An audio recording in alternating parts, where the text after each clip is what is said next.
Hey everybody, what's going on? Here we are once again. It's our favorite show of the week. Yep. Friday night. Holy crap. Yep. Tomorrow we're going out. What a long weekend. Tomorrow we're going out. We're going to party tomorrow.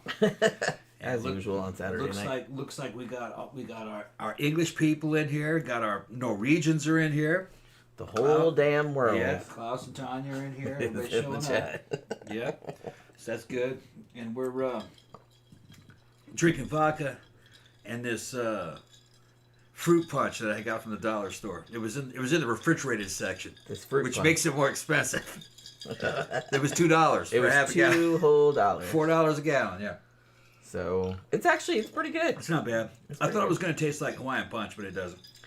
No, not really. It kind of tastes a little bit like those, you know, the ones that was it. It's not Tropicana. Who the fuck makes it? Or it's a Dole. Dole. It tastes like Dole. Makes the ones that, because I know Dole has ones that are like fruit juice, but then they have ones that are like sort of fruit juice, but also a bunch of sugar. It kind of tastes like that. Fake fruit juice. It's like fruit juice and Kool-Aid. Yeah, like it's got actual fruit juice in it, but it's like 5% or something. Yeah, they sell it to you in a milk carton and in the refrigerated sections, like it's more high, like it's more high end. It's fancy. They're just paying for the fucking refrigeration space. It's fancy. It's But yeah, so it's a sidetrack night, and on these nights, these are basically our open lines Friday. We'll talk about any of the fucking cases we discussed in the past. We'll talk about fucking any crazy shit. I got a crazy story to tell you all tonight. We'll get into that later about my gym bro, buddy. Okay, don't dox anybody though. What's that? No, I ain't dox. But and then fucking we can talk about we talk about anything. But we're gonna fucking take you out into the weekend. You know, because I know you people worked hard as a motherfucker. Now you can buy us drinks all night. I fucking went down. They're like, oh boy, can we? Yeah. I fucking. We only had like 1/3 of a fifth of vodka. Well, I think 3:30 this afternoon. Yeah. I went into the thing. Yeah. And I think it's took enough. the bottle. And I said, "Do you think that's enough?" I'm like, I think it's enough. It's kind of a negligible amount. It's like it looked like it might be enough, but then sometimes it's not, especially on Friday night because. But the thing is, though, is that it lasted us 3 shows, and it was 1/3 of the bottle. That's true. So it should be close. As long as we don't go super crazy. So what I did is I went down there and I got some backup. I had some wine down there, but I left it. I had a Bailey's Irish cream. I left that shit. I got the O'Reilly's. Yeah. Yeah, O'Reilly's. It's not Bailey, it's O'Reilly. The O'Reilly's. It's the other O'Reilly's Irish pumpkin spice fucking Irish cream. We might have to bust that out if we and run the out of vodka. O'Reilly's is like the generic version, but it says made in Ireland. Fucking so it is Irish. It's probably the shit that they fucking sell overseas. I've never had it before. I think I've had it before. I never had it before. I can't tell the difference. We could put that on the rocks. And maybe drop some vodka in that later. I don't know. If we have any vodka left. We had vodka well, like I said, we just drink it. We just got that because we thought we would run out of vodka. Because we were too drink late. It. Because we were too lazy to go down to the... Now, I do have a little bit of iced coffee in there. You got some iced coffee in there? We'll do that. A little bit. There's not much. We'll do that. Because I asked you, I said, well, do you want me to make another pot? Or I can make a pot, or I can make, like, iced tea. I have to. I'll just keep going down there and getting fucking bottles of fucking wine and fucking we have some liqueurs. Those and shit. bottles have been that's like holiday shit, so that's like been down there for like I don't even know how many years. We don't really drink wine. Those are gifts. Yeah, we got them probably from other people. We just never got around to drinking them. Yeah. Like, cause we just, like I said, we usually just go to the liquor store every week and a half, 2 weeks or something like that, and get a big ass thing of vodka, and then that's what we use for the show, CB says, Tom and Jenny, I watched The Substance on Paramount Plus today. I felt sorry for Elizabeth, but had no sympathy for Sue. She got what she deserved, in my opinion. Yeah, Sue was kind of a cunt, but, Which one was Sue? She was the younger one. The younger one, yeah. Yeah. Well, yeah, they kind of warned her, or that other guy did, said that the other one's gonna fucking just run you into the ground, Well, it's a kind of a better version of you in a way, and it knows it. Or at least it's more arrogant. It's better than you, and it's arrogant. Yeah, because it's like, why the hell should I have to share airspace with your old your old ass, You know what I mean? Yeah, so I like that movie. I'm the one that's famous and successful. I don't give a fuck what a pedestrian says or what a civilian says. I love that movie. It was so good. I love that movie. I love that movie so much. I think maybe because we're in our 50s, we get it more. Maybe younger people don't quite I don't know. I mean, it was pretty well reviewed. I didn't really see anybody that talked about not liking it. It was actually, after Late Night with the Devil, it was my favorite movie of last year. Like, Late Night with the Devil just barely, like, edged it out. Well, that's kind of hard to say, because, yeah, they're both great. And great. Like I said, it was just kind of, because they're both completely different. Yeah. That's why I have a hard time. I might do another one this year, because, like I said, I've been trying to see, like, before the end of the year, I'm trying to see, like, a lot of the kind of buzzy new horror movies.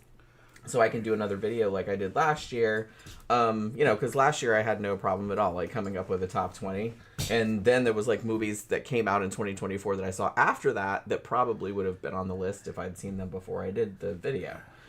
But I find I have a hard time ranking stuff just because they're just, it's hard because they're not really the same kind of movie. You know what I mean? Yeah, they're both horror movies, but they're, like, completely different otherwise. So it's just, I mean, the substance was, like, nothing like Late Night with the Devil at all. It was just, I don't know, man. I still want to see, I got a list of stuff I got to see, because I was watching a bunch of other, like, horror videos and other stuff that people recommended, because, I don't have all fucking day to, like, watch everything and risk it sucking. But one that came up a lot was The Ugly Stepsister, which I think is Norwegian or Danish or something like that. And a lot of people picked that as, like, man, this was, like, really, really good. And it's on Shudder, so I'm going to try and watch that this weekend if I have time.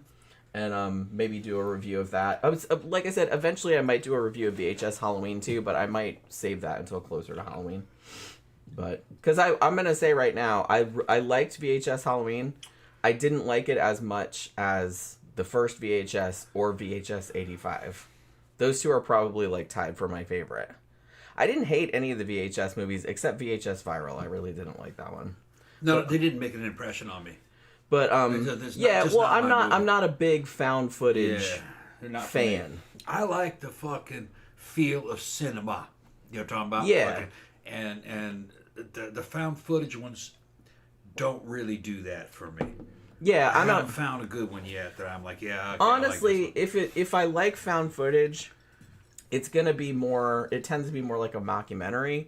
Yeah, style. Those are good. Yeah. Like I like those. Something like Lake Mungo or The Bay or something like that. The Troll Killer one. Like Troll Hunter. Like that's like a mockumentary. Yeah. Because then you don't have that bullshit like shaky cam. Like that can be done well. Like. One found footage movie, obviously, that's, like, really good is Wreck, this original Spanish film. That one's great. But a lot of them are just people running around like that, and I'm just, like, screaming, and I'm like, what the fuck is another good one? Another good one, kind of the king of all the fucking mockumentaries, of course, is Spinal Tap. And fucking Spinal Tap was great. And I still haven't seen the new one. And the Japanese one, fucking Big Man Japan. Super good. If you haven't seen, that's like a mockumentary. It's not a horror movie, really. No. It's kind of like a weird, like, kaiju. It's a kaiju parody. Yeah. But holy crap, that's one of the funniest. But I like it. It's about a dude who can get big, and you don't know what he's talking about. Eventually, he does get big, and he talks about his lineage and everything. His grandfather, he can get big too. It's awesome. Yeah, but he needs electricity. The power company, the Japanese power company, he hooks up clamps to his nipples, and he gets as big as fucking Godzilla. And he has to go fight. And he fights monsters, but the public doesn't like him because he's all the damage that he's doing. It's fucking hilarious. But it's played like completely straight, like it's a real. I didn't know what it was. Documentary about this guy. I thought it was serious. It's so funny. And the dude was kind of a loser. He was divorced and shit. And his girlfriend is a divorced kind of club girl, I guess. She might be a prostitute. I'm not sure. But it's funny as fuck, and it's a kaiju movie. And then it gets more and more bizarre as it goes. Yeah. And I liked it. I thought it was really good. And usually, Japanese humor doesn't get me. This one did. Fucking, I was rolling. Because I understood the subject. I knew the subject matter. Well, like I said, I think what made it funnier to me, which is probably the same reason that I found Troll Hunter very funny, is that because it's taken completely 100% seriously. Yeah, they do it deadpan. Yeah, it's very deadpan. And it's like, to me, it's much funnier if you have an absurd situation, but everyone is like underreacting to it, or it's like acting like it's normal. That's like way funnier to me than like over the top zany. What was shit. great was he was talking about the good old days when what his grandfather would do, and then when he starts talking about his grandfather, they show it in black and white, and it's before the Second World War, and all these, and his granddad was a sumo wrestler. And all these fucking geisha are dancing around him and shit, and they're like, "Well, where is this dude?" And then fucking one of those panels, you know, the panels that the sliding doors in the old Japanese paper houses, you know, slides open, and the dude's head comes and looks. He's filling the entire fucking room. He's got to be he's the size of fucking King Kong. Yeah. And he's just looking out all bored and shit. And it's all fucking, and it's totally straight, deadpan. He's like, all right. And he that's why it rolls back over and shit. It's just fucking hilarious, man. Because he's just like, well, it's just like, it's his job. It's his job. So it's like some crazy, bizarre, and there's like some really weird like monsters in this. Yeah. Like some monster shows up in Tokyo or whatever, and he has to go get big and like fight them, and he's just like, you know what I mean? Like take this job. He talks about his dad. His dad could get big too, and he got senile, and he got big one time in his fucking underwear, and just went up to all the smokestacks and was going. Blowing on the smoke, making the fucking sounds and shit. And then what was he doing? He was saluting the sun. Yeah. He stood there for a couple hours saluting the sun. It's just fucking hilarious. We reviewed it like a long time ago, but we rewatched it like a few months back. And Big Man Japan. You gotta see it. Still funny. Yeah. I don't even remember how did we first hear about that movie? Because it's not that was when we had. It's not one that you hear a lot of people talking about. That's when me and you first started hanging out. Yeah. I don't even think we were dating. Might not have been. Maybe we were just hanging out. And no, we were a thing. I think we still had different apartments though. Yeah. Yeah, because we were dating but lived separately for a little while. You came over and I had Netflix. Yeah, that's right. And it was different back then. You could get discs to Netflix, or you could stream. And that shit was streaming free, and we watched it on my laptop. That's right. I remember. And we were laughing our ass off. And I'm just like, Big Man Japan, okay, whatever. It was recommended. Yeah. Because I'd been watching some samurai movies. And we didn't know what it was. Yeah. And fucking, it was hilarious. Oh my god, yeah, it was really funny. Made a good impression. And like I said, you don't really hear a lot of people talking about it, sadly. It evidently wasn't really successful in Japan. But it was here. It's a weird... People that watch it. It's a weird... Everybody loves it who watches it. It's a weird-ass movie. Yeah. He had to fight one monster that was female and it was a slut. Yeah. Remember that one? Yeah. Yeah, it's just fucking funny.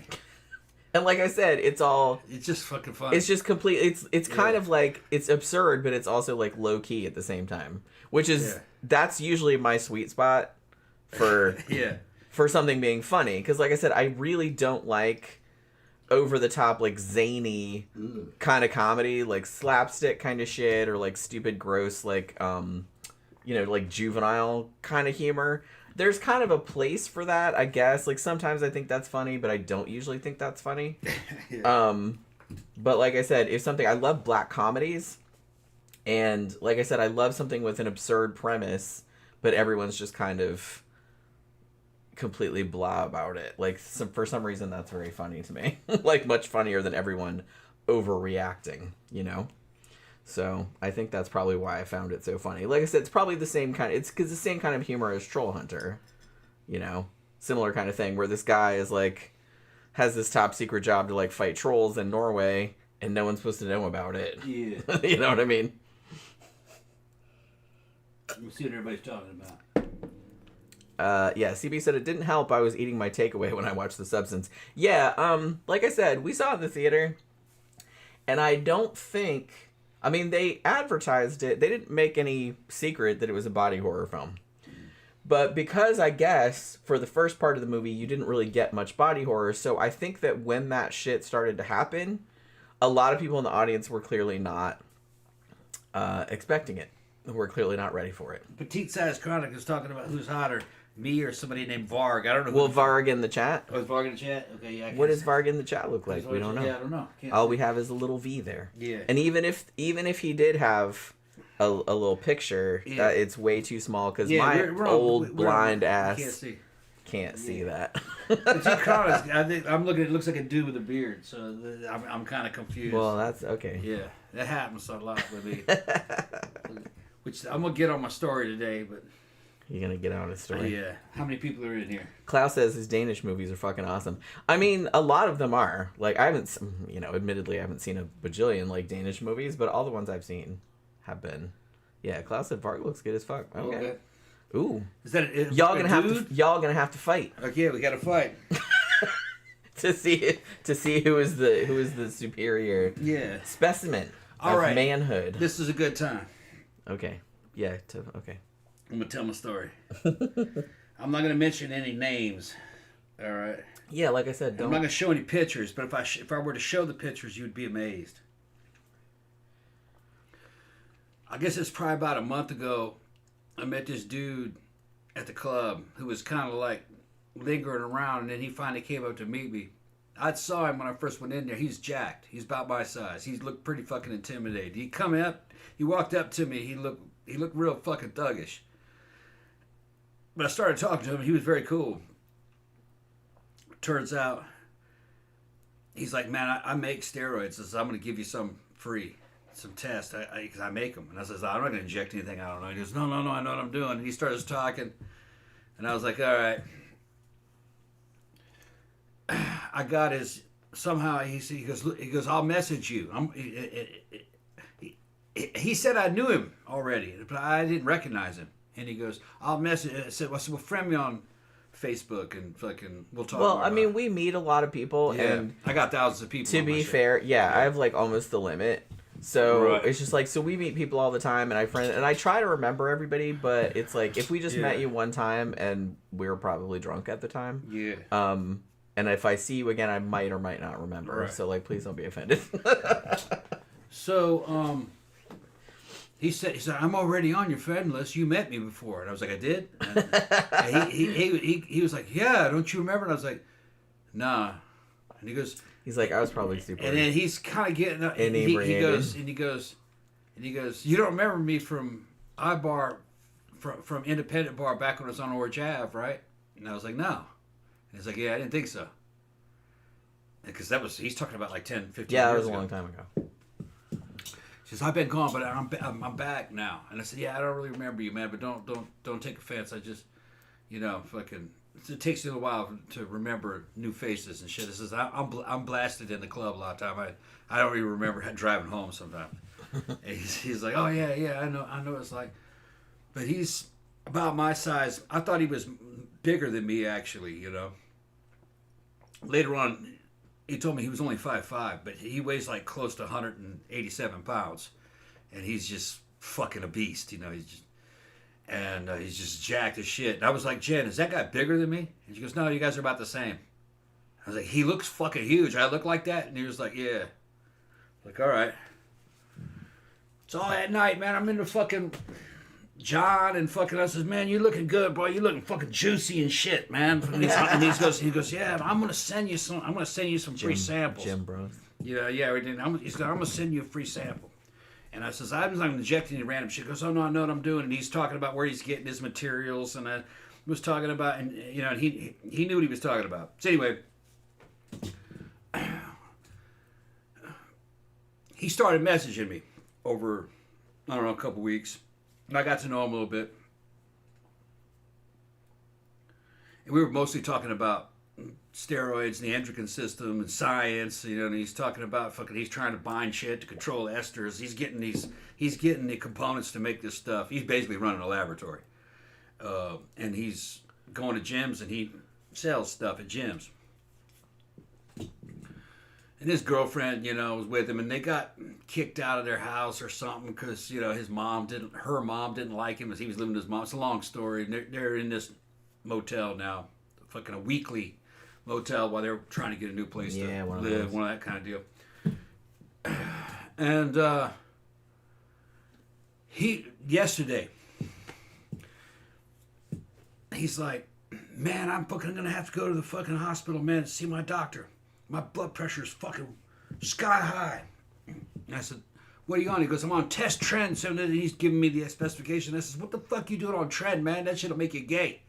and he's laughing. He said, he says, I'm not sure. No, how did he word it? He said, if I started fucking dudes, that'd make me straight. And I just thought he was fucking trend out. You know what I mean? And talking crazy. And I was like, all right.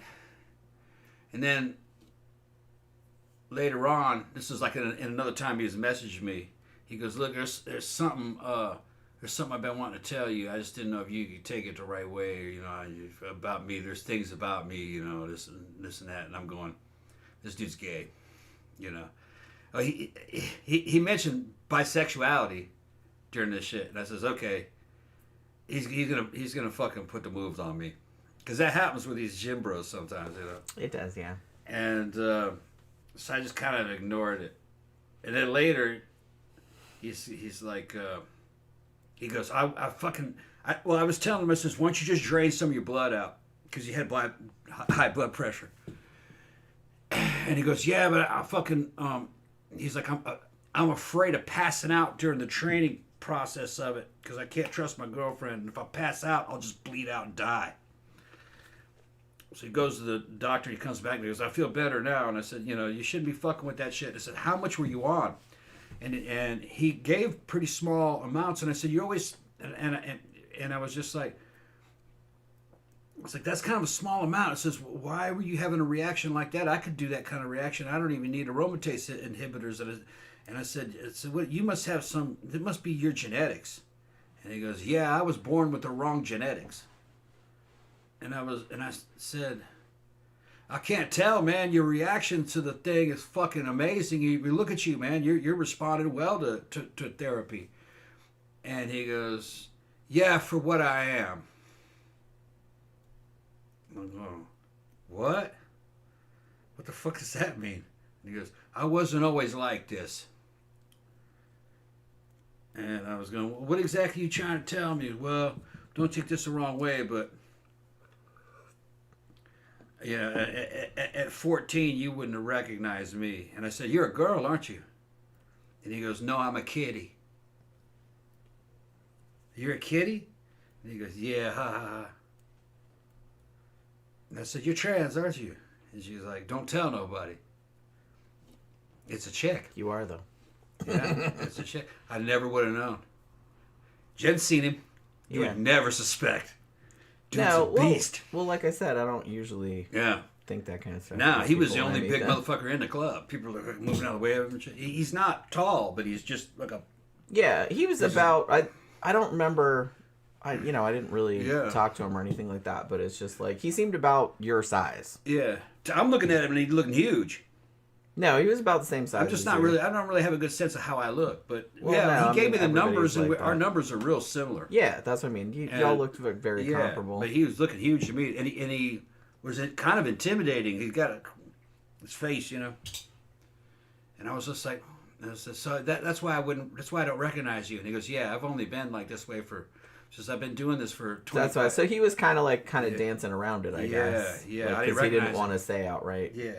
Well, he can't really blame him. It's like, you never know how people are going to react. That's why I didn't recognize him. That's why I didn't recognize him 10 years ago. I would be scared to tell anybody if I was. I know some people think I am. But I'm going to make you know.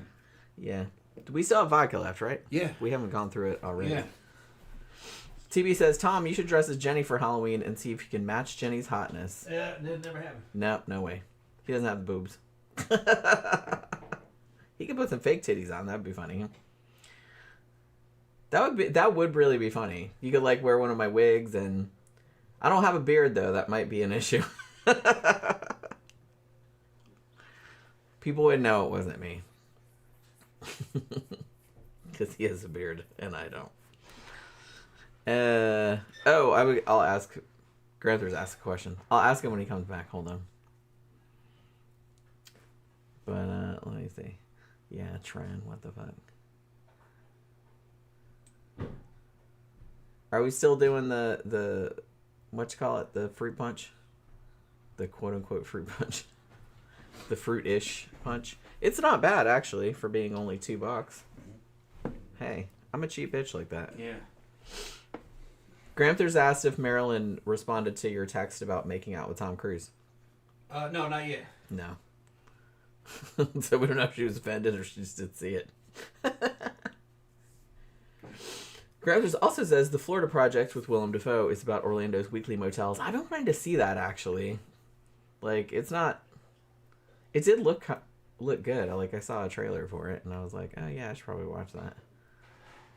American Military said, great review of Wolf Creek this week, guys. Thank you very much. Wolf Creek 2 was actually pretty good, save for a couple scenes of questionable CGI. Yeah, see, I don't remember... You know what? I very well might have seen Wolf Creek 2, because I've seen so many fucking horror movies, well, movies in general, but horror movies specifically, that it's like sometimes I forget what ones I saw, especially if they weren't super memorable. And then, like, I'll go to watch it again, like, 10, 20 years later, I'm like, wait, I saw this.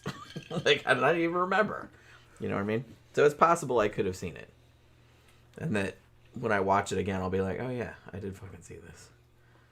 No, but Mary Lynn, she almost always answers from what I remember, but it can take weeks or months. I don't really think she's online much.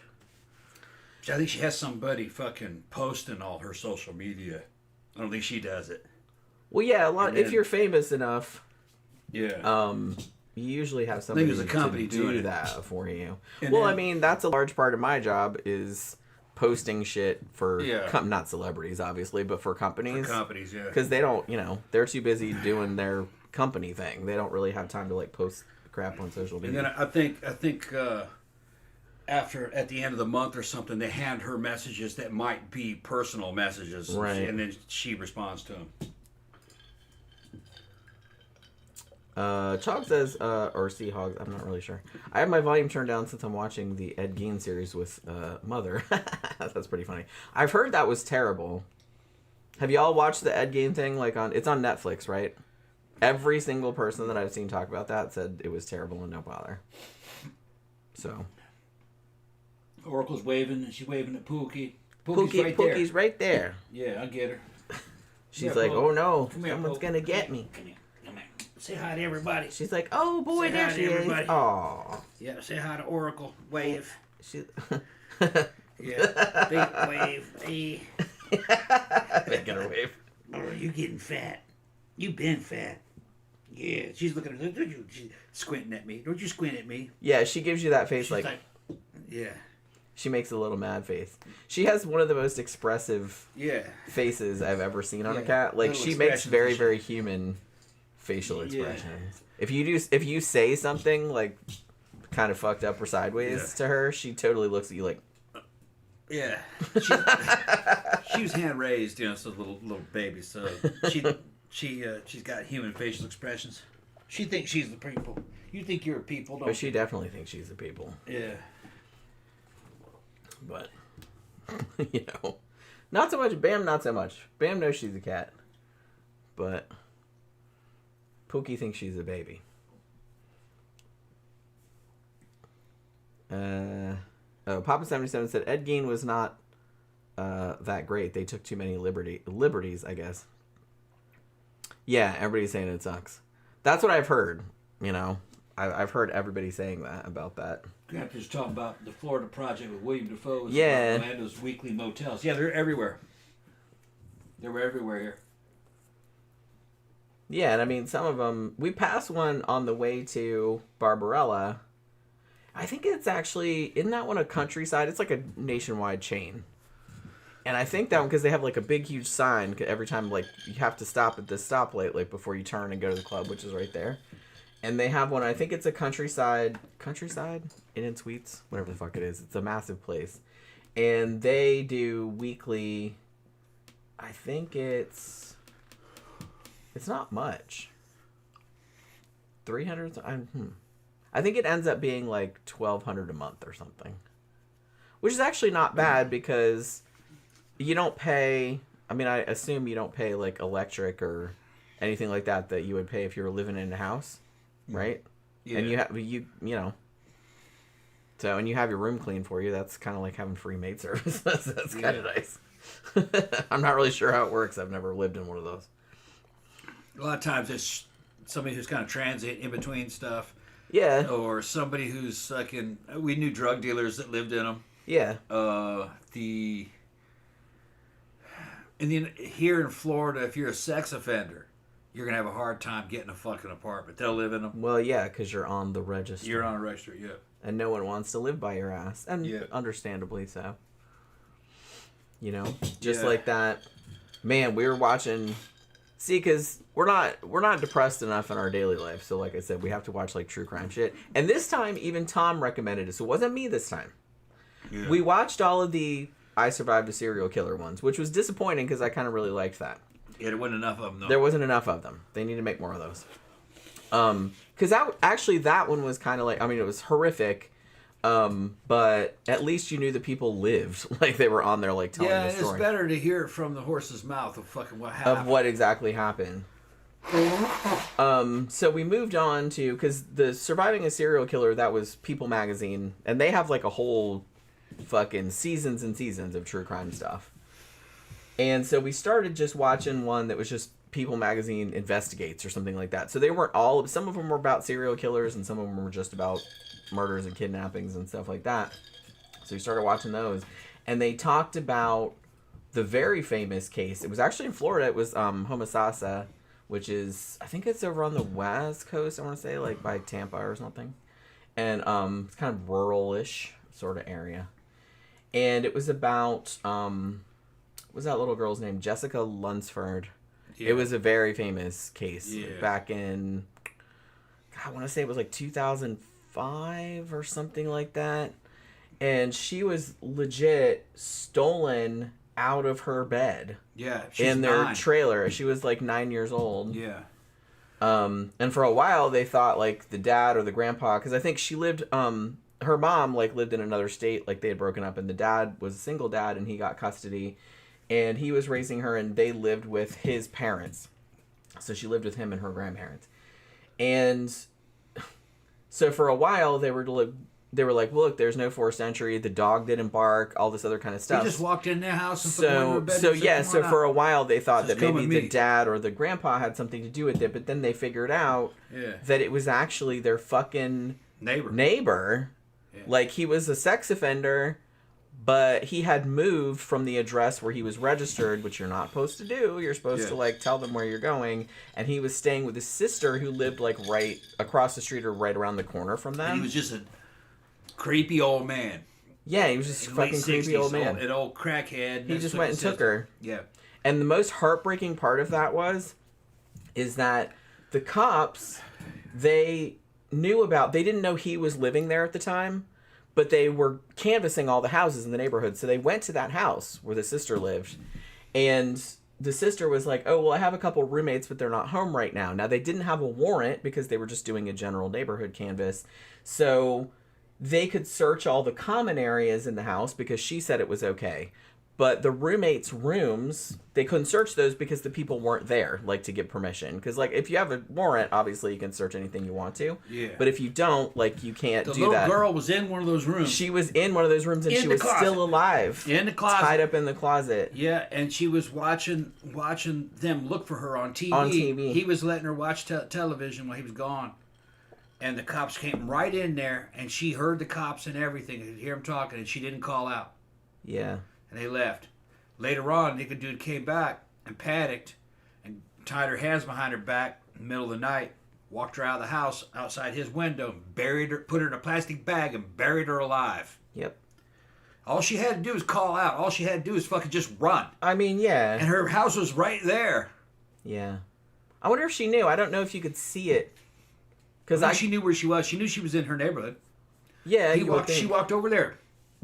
That's right. She walked over there. Because they said she used to, like, ride her bike around that. Yeah, she knew where she was. She was just so... She must have been terrified. She was so terrified, she didn't even call out to the police. Like I said, she was only 9. She's afraid to get in a truck. That's old enough, though.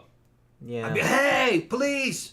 Yeah. Get the fuck out of here. All she had to do was go, help me! Fucking those cops have been right there. Sad, she was right there. She was right there. Yep. And he didn't even kill her first. At first. Buried her alive. Put her in a plastic bag and buried her alive. And they finally catch this stupid motherfucker, and then they're like... She just lay there while he's throwing dirt on her. That's how terrified, she was that little girl was with her little stuffed animal. Yeah. Makes me fucking mad.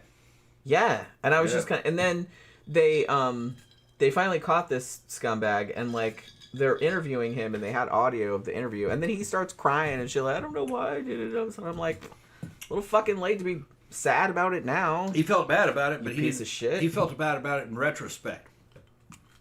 He felt bad. He got caught. Is what he felt bad about. I don't think they feel bad. He was also it. Well. If they felt bad, they wouldn't fucking do it in the first place. There's more to that case than what they're fucking saying. Because I remember, not only was he like a habitual sex offender, he was also like fucking very, very low IQ. He was slow. And the thing is that visibly so. Like he looked kind of fucked up. And he was a crackhead too. And his two sisters were in there. Well, his sister and then the other woman was just like a friend of theirs, or a roommate. And evidently, they knew about the little girl being in the damn closet. They got in trouble, too, because... But they couldn't really prove it, so they dropped charges. Yeah, they did try to charge them, but they didn't have enough evidence. I don't think they knew he was going to kill her. No, probably not, but it's just kind of like, hey, man... They knew that he had that little girl. If your roommate kidnaps a 9-year-old girl... These were not high quality people. No, these they very absolutely. Low quality people. Yeah, they looked like a bunch of crackheads. Florida man and Florida woman. You know what I mean? Those memes. Yeah, they looked like that. Yeah, they were extreme trailer park, like one step away from homeless bums. Yeah, they looked like meth heads. Meth heads. Is what they looked like. One wrong move and they're on the street as meth heads. Yeah. Crackheads, yeah. Yeah, they look like that. That's how they were just on the edge. Probably a little bit inbred. Also. Yeah. So. Yeah, it was generational. Yeah, like I said, not to be mean. And the little girl was just cute as a bug, beautiful. She was adorable. Yeah. And that's like... And she looked well-adjusted and smart and had little pink hats and outfits. Her dad was a biker, kind of a... Yeah. I would say kind of a... white trash looking biker, but he was a nice guy. He was a good guy. He was a good guy, you know. Fucking, and he didn't deserve none of that happened. Just man, bad he luck. was really. He said it just frustrated him to know that she was just right there. Yeah. The whole time they were looking for her, she was just. The only nice thing about it is that after that happened, he became like a very, outspoken advocate for children. He set up like all these children's advocacy centers and. He does, motorcycle rides for and stuff like that. Yeah. Stuff like that. All the biker clubs and shit. So he really, made something positive out of it. I mean, the fact that had to happen in the first place is obviously super shitty, but, what can you do?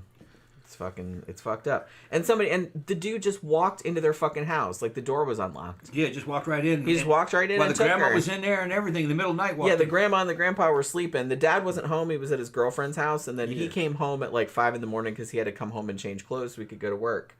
And he just walked in and says, get out of the bed, come with me. Yeah. And she did it. I don't know what he told her. I don't know either. I mean, she's not alive to ask. Yeah. So... She was just too innocent to know how to fucking raise the alarm. Because he was a weak old man. Yeah, weak he was and frail. Old man. Weak and frail looking old man. All she had to do was just raise her voice and grandma would be in there and he'd run. And that grandma looked like she could throw down too. Yeah. She'd probably beat that dude's ass. But he was like, he probably threatened her. But little kid isn't old enough to fucking understand an empty threat. Yeah. Yeah, and that's the thing. Like when a victim is that young like that, like you can't really say, oh, they should have done this or that and the other thing. It's a kid, you know what I mean? Yeah, doing the right thing and obeying an adult. Yeah, honestly, a lot of them will do that, even if they've been taught to do otherwise. Yeah, to obey adults. It's probably less likely nowadays because I think more kids now are like aware. Wasn't that long ago, though. Well, I think it was probably like when was it? 2004. Yeah, so it was like 20 years back.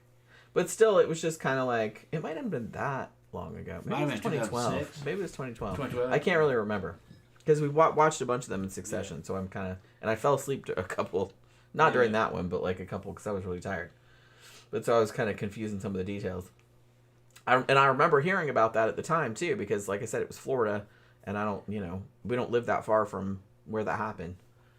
So I remember hearing about it. But talking about flank steaks even more creamier than top round. Look, man, I love a good steak, and I got a fucking a little grocery store here where it's a chain, but they source local meat. Yeah, they have all they have a really good butcher. They got good shit, and the prices are really good. A lot of good beef, and you can get a filet mignon. That shit's expensive, you know what I mean? Fucking $30 for a little one. I love a good filet mignon. You know, there's good shit there.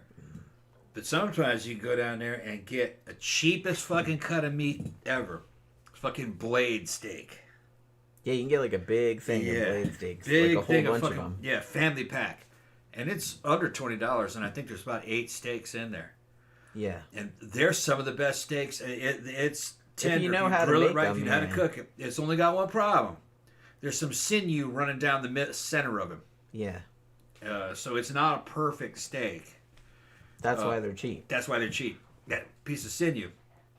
But if you grill it right, and you want high heat, fast, medium rare, you might want to fucking marinate it a few hours first. Soy or something.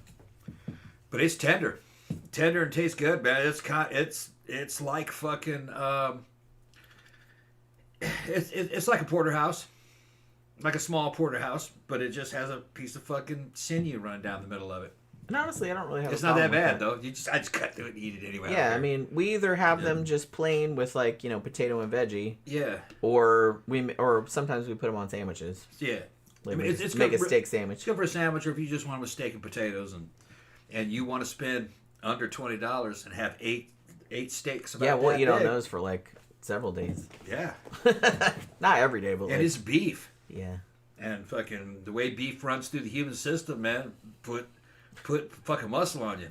It's highly, if you're in a highly anabolic state through, fucking you're on shit, yeah, beef and Spam. Dollar for dollar, fucking it's hard to beat Spam. I'm not even gonna comment. I love that fucking slice it, fry it, eat it with fucking eggs and fucking See, I just like a fucking can of Spam. I just eat regular eggs because he'll make me eggs and toast, and then he'll just have like eggs and Spam and all that shit. I can't eat that. Yeah, it's too much. It's just heartburn in a can. Tanya says, "I love your wigs, Jenny, but you look so good with your natural hair." Yeah, thank you very much. Her natural hair is growing out. Once I have it grown out, and I actually have it colored, so I don't have like little gray. Yeah. like fucking shit at my temples. She's growing the bangs out. Yeah. Although, I don't know, man. I was like looking at some of the older videos and I was just like, man, I really did like those bangs. Missing your bangs? I miss my bangs. But I don't know. We'll see. We'll see. I think that's pretty. I think it looks good, especially when it's poofy. When it's poofy. Yeah. When I wash it. And it's fucking kind of, and when it's been brushed and shit. Yeah, I mean, I do brush it. It's just. Yeah. He acts like I don't ever wash or brush it. No. And it's like I do that pretty much every day. I don't always wash it every day. I wash it most days. It's because your undercut isn't totally grown out either. Yeah, it's still slightly shorter. Yeah. But it's not that bad. You have about 6 inches that can be cut off, and then it would be even with your undercut, actually. Yeah. It's just because her hair is actually very thick. It is, yeah. It's just that she was shaving the underneath. It was a lot cooler because... Yeah. Because the thing about my hair too is that it's always been super super thick, and it's like baby hair. It's like super fine. Yeah, it's real fine. So when you wash it and dry it, when it dries, it just it knots. And then like when you try to comb it, even if you put conditioner in it, because I've tried every conditioner there is, still a bunch of knots. Yeah. So you still have to sit there and kind of get all the knots out. The way I imagined it, was fucking long, kind of parted in the middle, and it would kind of look like that. Erin from fucking from Farscape. From Farscape, yeah. Yeah. It's just that it's gonna. I don't have like a thin face like hers, but that hair would still look good. Yeah. It's just like I said, you got about 6 inches right here. Yeah. And if you were to cut this 6 inches off, it would be a shoulder length bob, and it would be thick. Yeah. So you can cut some if you want. I don't know. I'll wait for it to get a little bit longer. And then, this is only 6 inches away from being as long as this. So that'll probably take about another 6 months, probably. Yeah, probably. My hair grows pretty fast, actually. It does grow fast, though. I would let it grow out and let's see what it looks like. Yeah, that's what I'm planning on. You can cut the bob back into it. I'll cut it in there for you. Yeah. Gramter says 5 best movies filmed entirely in Florida: The Florida Project, Spring Breakers, Porky's, Caddyshack, and Scarface. Debate and discuss. Yeah, honestly, I don't really have any issues with that list. I haven't seen the Florida Project yet, admittedly. I haven't seen Caddyshack in a long time. I haven't seen Porky's in a long time. I probably would think those are corny as shit. I'd have to go back. We should probably rewatch those one of these days. I haven't seen them since I was a kid. I remember those being funny when I was younger, but... Humor tends not to age well. Although I will note that we did rewatch Airplane not too long ago, and that shit was still funny. Yeah. Although, I remember fucking The Jerk. And Young Frankenstein was also still funny. Yeah, I remember The Jerk from Steve Martin being funny, and I tried to rewatch it, and it wasn't funny. Yeah, like I said, humor is kind of, has a sell-by date, I guess. Another one that wasn't funny was Mel Brooks' History of the World Part 1. It wasn't funny. Blazing Saddles is still funny. Yeah. Like I said, Young Frankenstein still funny. Is, yeah. But High Anxiety, I had seen that recently, and I remember that being pretty good. But it wasn't like a zany comedy, if I remember correctly. Maybe it was. I will note that I rewatched Ghostbusters from 1984 not too long ago, and that shit is also still funny. Yeah. That's because it's a pretty much standard movie. Standard movie from the time, comedy. Yeah. The sequel wasn't bad either. I've seen that. I actually didn't mind the sequel. It's not nearly as good as the first one. Yeah. The first one's awesome. I even saw that in the theater when I was a kid. I rewatched The Blues Brothers probably 15 years ago and thought it sucked. It wasn't what I remember. I haven't seen that in a long time. I had to see it again. So I remember liking it when it came out, and I saw it again. I was like, "This is lame." Same with Dr. Detroit. I said, "This is lame." I didn't like that at the time. Yeah. Though. But it's I don't know. I can't really explain. I have a really weird sense of humor, so it's kind of like I don't know. It depends on the day. I'm not a big comedy movie person. I have seen a lot of comedies, and some of them I think are funny, but generally, a lot of comedies that people like I don't think are funny, or I don't think they're as funny as some people think they are, I guess. Like I said, if I'm going to find anything funny, it's going to be like a really, really dark comedy. Like Other Day, for example, I rewatched Death Becomes Her from 1992. Pretty good. That is still funny. Yeah, pretty good. Because the whole point of the humor was that these were like dead people coming back to life. And everything was about how fucking Bruce Willis was like painting them like corpses and stuff like that so no one would notice they were dead and all this other kind of shit. I like that kind of humor. But, like I said, a lot of that over-the-top zany kind of shit is not funny to me. It's why I never liked... And let me talk about this for a minute because I know some people do like these. What do you guys think of those, like, horror movie parodies, like Scary Movie and all that kind of stuff? Because I fucking hate those. I never got into them. I hate those. Yeah. Like, I don't mind. I like some horror comedies. But the horror parody thing, especially if it's something like the Scary Movie franchise, which I think I've only seen one or two of those, which is, all it is essentially just... vignettes of like, hey, we're making fun of this iconic scene from this movie, except with tits or farting or whatever the fuck, and I'm just kind of like, okay. It's just, I don't know, that's just not funny to me. Klaus thought that I was making... It's not that clever. Klaus thought that I was... He misunderstood. He thought I was saying your hair wasn't looking good. No, her hair's looking good. What we're talking about, we're growing it out. Yeah, we're growing it out. I'm growing it. She's growing it out. But, I cut her hair. Yeah. I normally cut her hair. I cut hair. I do all kinds of shit. All right. And I thought we should grow it out because she has some wigs that are parted down the middle, and she looks great in those wigs. And I said, you have good enough hair to do that. Yeah. It's just that it takes a long time to grow out a bob that had an undercut. Yeah. Because her hair was shaved. Like down to the skin, yeah. She only had a top and then a bangs. Yeah. So it takes a long time. It looks good now. It didn't look good for a while. That's why she was wearing wigs. Yeah. Just because it just kind of looked like... It didn't really look like a mullet. It just was in between. It just kind of looked like... It just didn't really look like anything. Like there was no style to it because it was like 3 different lengths. Because the undercut now is around here, around shoulder length. Yeah. This kind of is thin because it's just a top. Yeah. But in another 5 months, as we cut this, it'll catch up. Yeah. And this will catch up. And it'll look, in 5 or 6 months, that hair is going to look even better. Yeah, because I just want it like all one. It's all going to be one pretty much one and length. like thick. That's And then once it's like that, you'll know what it's going to look like. If you don't like it, I'll just cut a bob back into it. Yeah. Although I would fucking not do an undercut. No, I mean I do like that. It's funny because I tend to do this every few years. Because you can get volume. Yeah, I tend to do this every few years. It's like I grow all my hair out and I'm like, wow, it looks really cool. And then I'm like, man, this is hot as fuck. And then it's like, then I have to wash it and it's just like takes we're in Florida. so long to like comb all the knots out. And all of a sudden I'm just like, I'm shaving all this shit off. Come on now. Yeah. And like I said, I don't look good bald, so I can't do the whole thing. But it's like I can shave most of it off. Yeah, and then have the top, so so then that way if I have to look normal, then I can just like comb it down. Yeah, it's cooler.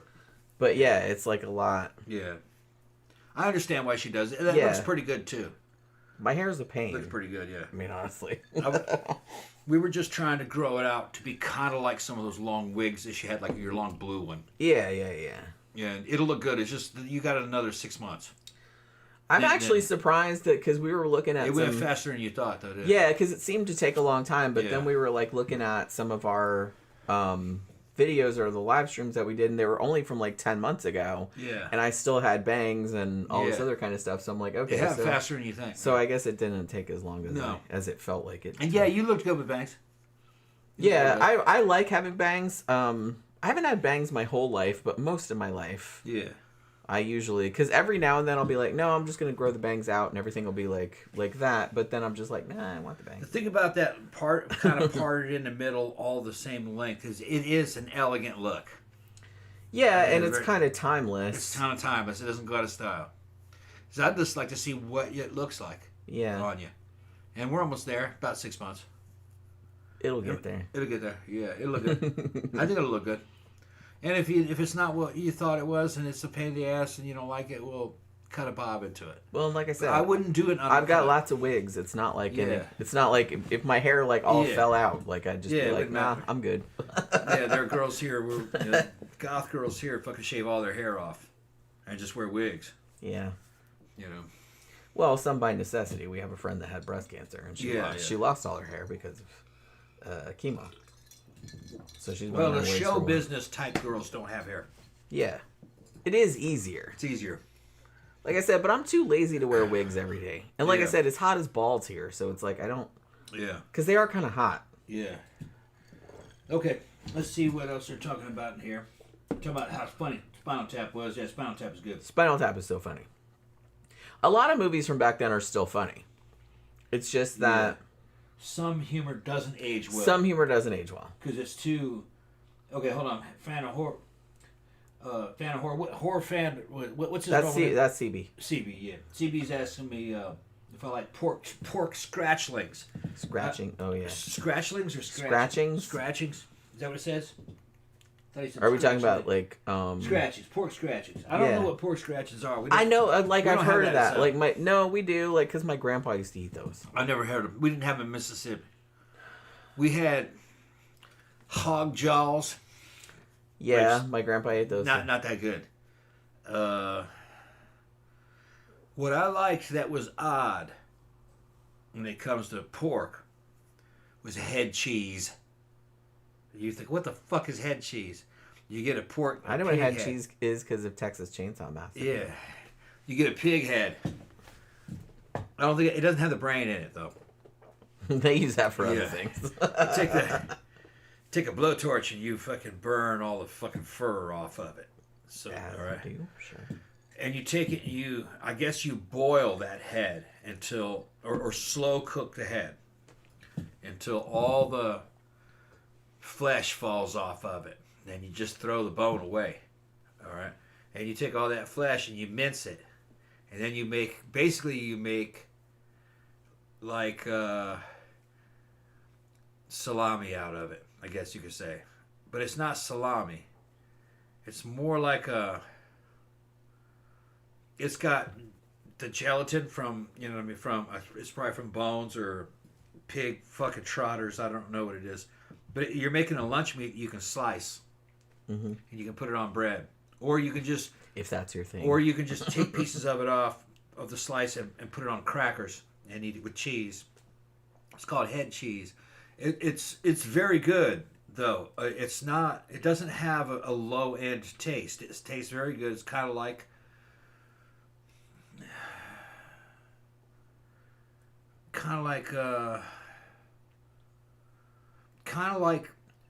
ham loaf.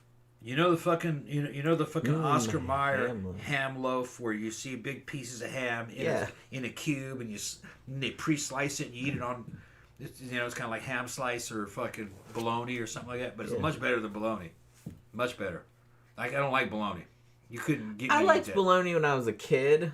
It's something children would eat. But it has a weird. It's got a weird tang to it that I'm not a fan of. I'd rather eat Vienna sausage than bologna. That also has a weird tang. And they're similar. Yeah. Honestly, my dad used to eat those little cans of Vienna sausage, which they still sell inexplicably. Right. So someone's eating them somewhere, and he would like dip them in mustard, and I still remember that fucking smell. Yeah. Like when you open the can. My first wife's mom had a store, and she supplied a bunch of restaurant stuff that they would make. They had head cheese in there, and one of the versions of it was fresh made. It was Cajun spiced head cheese. It was fucking outstanding. Sometimes she would just give me some. Here, you want some of that? Yeah, I know you like that head cheese. Have some head cheese. It was hot. It was spicy and fucking... Have some hot head cheese. Yeah, head cheese. It sounds disgusting. But it's good. They could think of a better name for it. It's like sandwich meat. That's just something... Just from a marketing standpoint. Yeah, Southerners are going to call it like that. It's like head cheese. Yeah. You know what I mean? I think... Call it something else. I think Oscar Mayer calls a similar product ham loaf. Does that sound right? That also doesn't sound super ham appetizing. Loaf. Yeah. It was just like chopped ham that's been Come on, ad execs. You can come up with better names than that. Yeah. It's good. I thought the whole point was to make people want to eat it, not make people want to throw up. Ham loaf was been around since the fucking 40s and 50s, so those motherfuckers would eat all kinds of crazy shit. Man, do you remember those fucking... I don't remember. Was it Stouffer's that made them that came in this big pan, and it was like these little slices of turkey, like in gravy. Yeah. And you just heated it up in the oven. Man, they were good. We ate so many of those when I was a kid. Because we were kind of poor, y'all. I had kind of like an online friend. His name was Serpent ZA. He was a South African, and he was living in China, and he ended up married a Chinese doctor chick.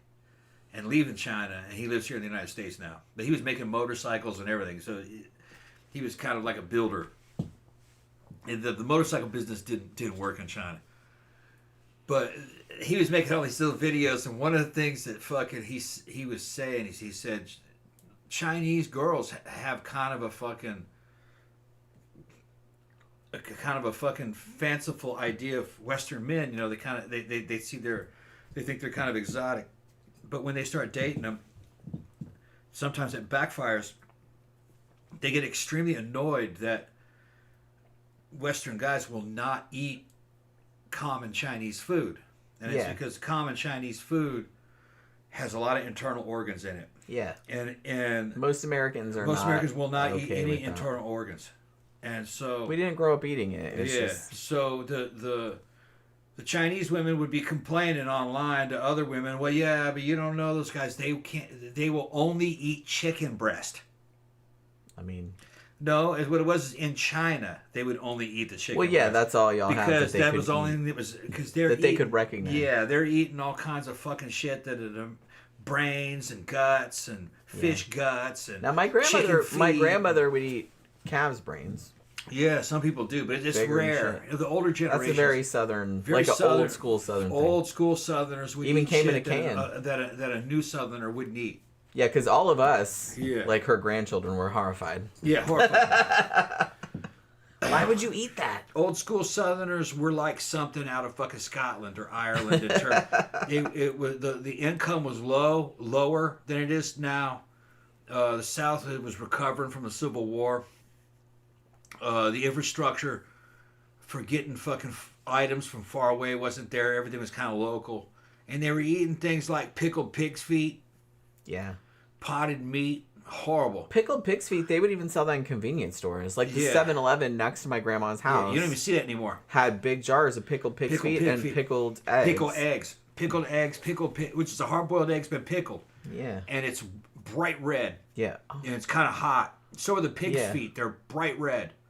Because they had dye in them and fucking spices. And it's extremely sour. Yeah. And the texture is mushy. And look, man, I love pickles as much as the next person. Okay, pickles are awesome, but there's a limit. Yeah. Now, when my dad would complain, because they don't have them snouts anymore. When he was a kid, in the other jar next to the pig's feet were fucking pickled snouts. Yeah, I think I saw that once or twice. Those went away by the time in my lifetime. When I was a kid, not the one next to my grandma's house, but in other convenience stores. Yeah, so they would not, in general, Americans will not eat, especially fucking Mexicans will eat menudo, okay, which is like, it's kind of like haggis or it's tripe. Yeah, right? They'll eat that. It's spicy.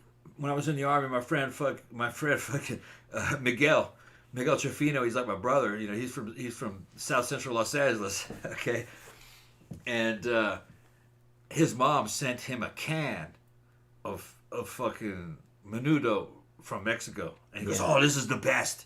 This is the best menudo." So he heated it up in a quick pot, like a hot pot that we had. We call it a ramen maker. It would boil water. That's about it. And it was smelling pretty strong. He goes, "Oh no, you got to have this, man. You got to have it. It's good." You're like, "Do I though?" But I was in the army. I was, and I was trusting him. Whatever, I'll eat anything. He's like my brother. We went through basic training and shit together. And I'm going, I'm still friends with him. So he pulls some of that out and he lets me have some of it. And it was bad. It was bad. They didn't like the texture. The flavor, it was spicy, but it tasted kind of like, there a lot of cumin in it, fucking chili. It didn't have a decent Mexican flavor. Yeah, I mean, that's flavor. Good. Mexican food's awesome. Oh, yeah. Their shit's awesome. Real good. Real Mexican food is good, too. But there's a channel here, if you're in another country, there's a channel here on YouTube called Cooking con Claudia.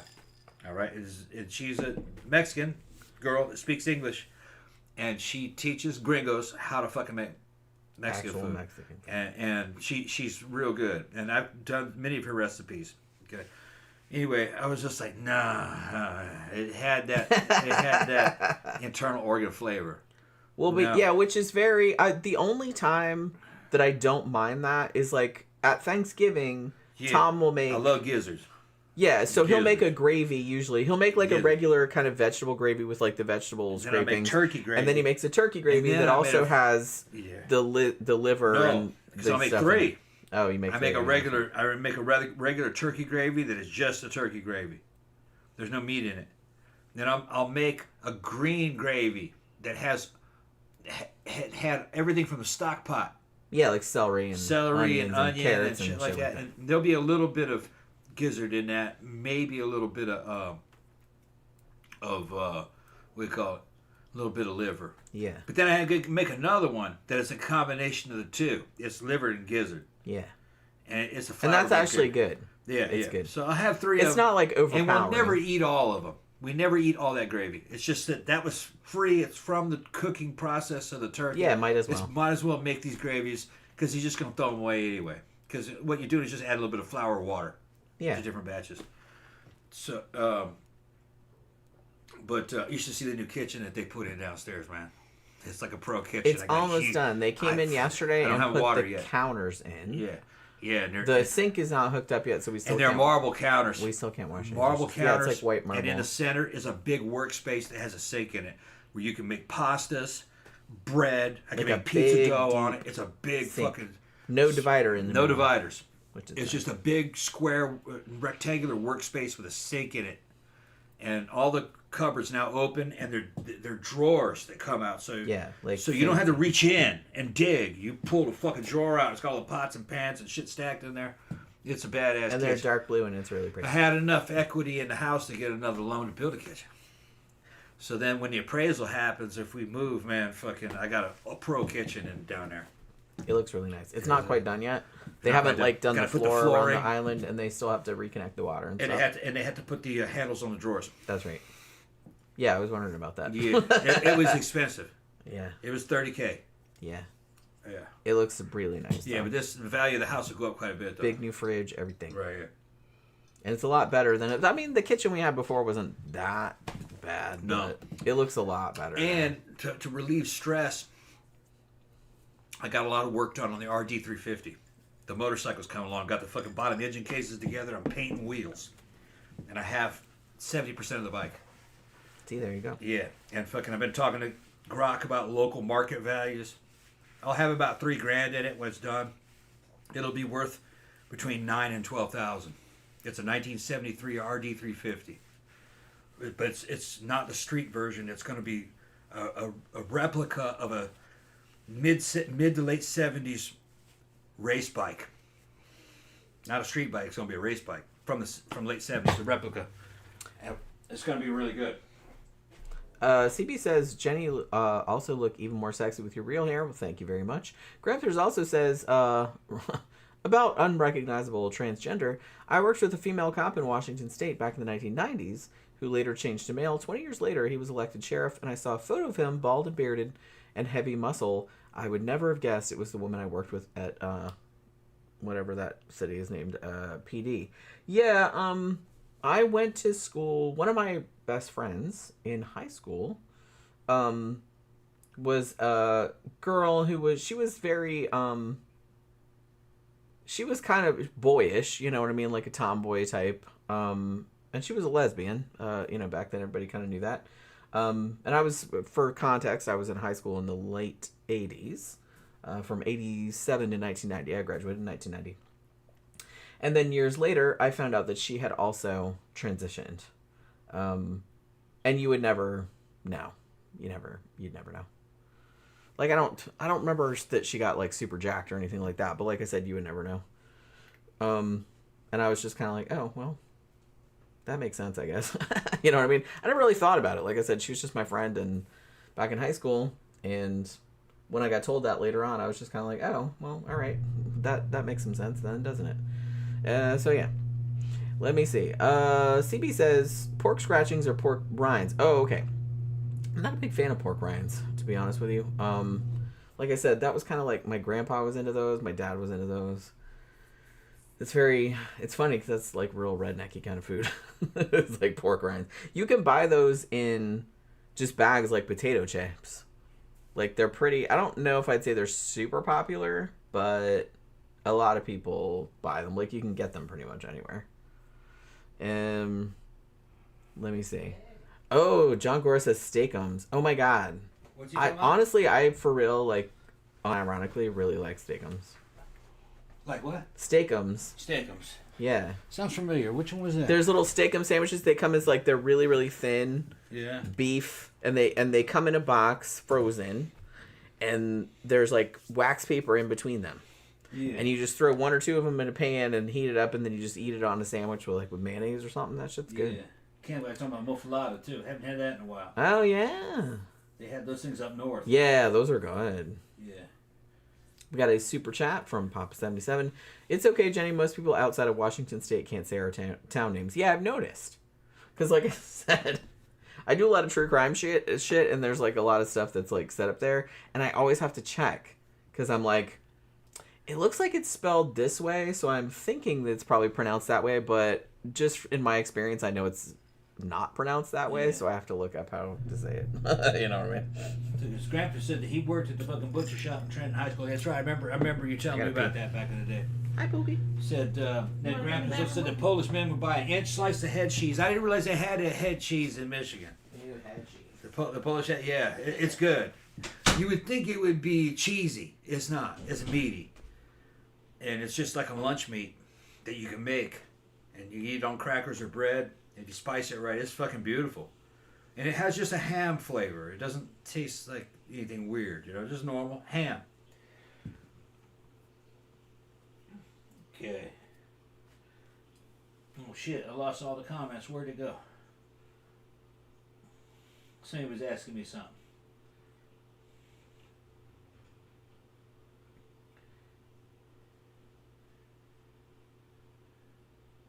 Blimpies. Yeah. We have one here, a sub shop. It's a chain called Firehouse. It's pretty good. I've only been a few times, though. And the reason why I don't go is because we got a Publix, which is a grocery store.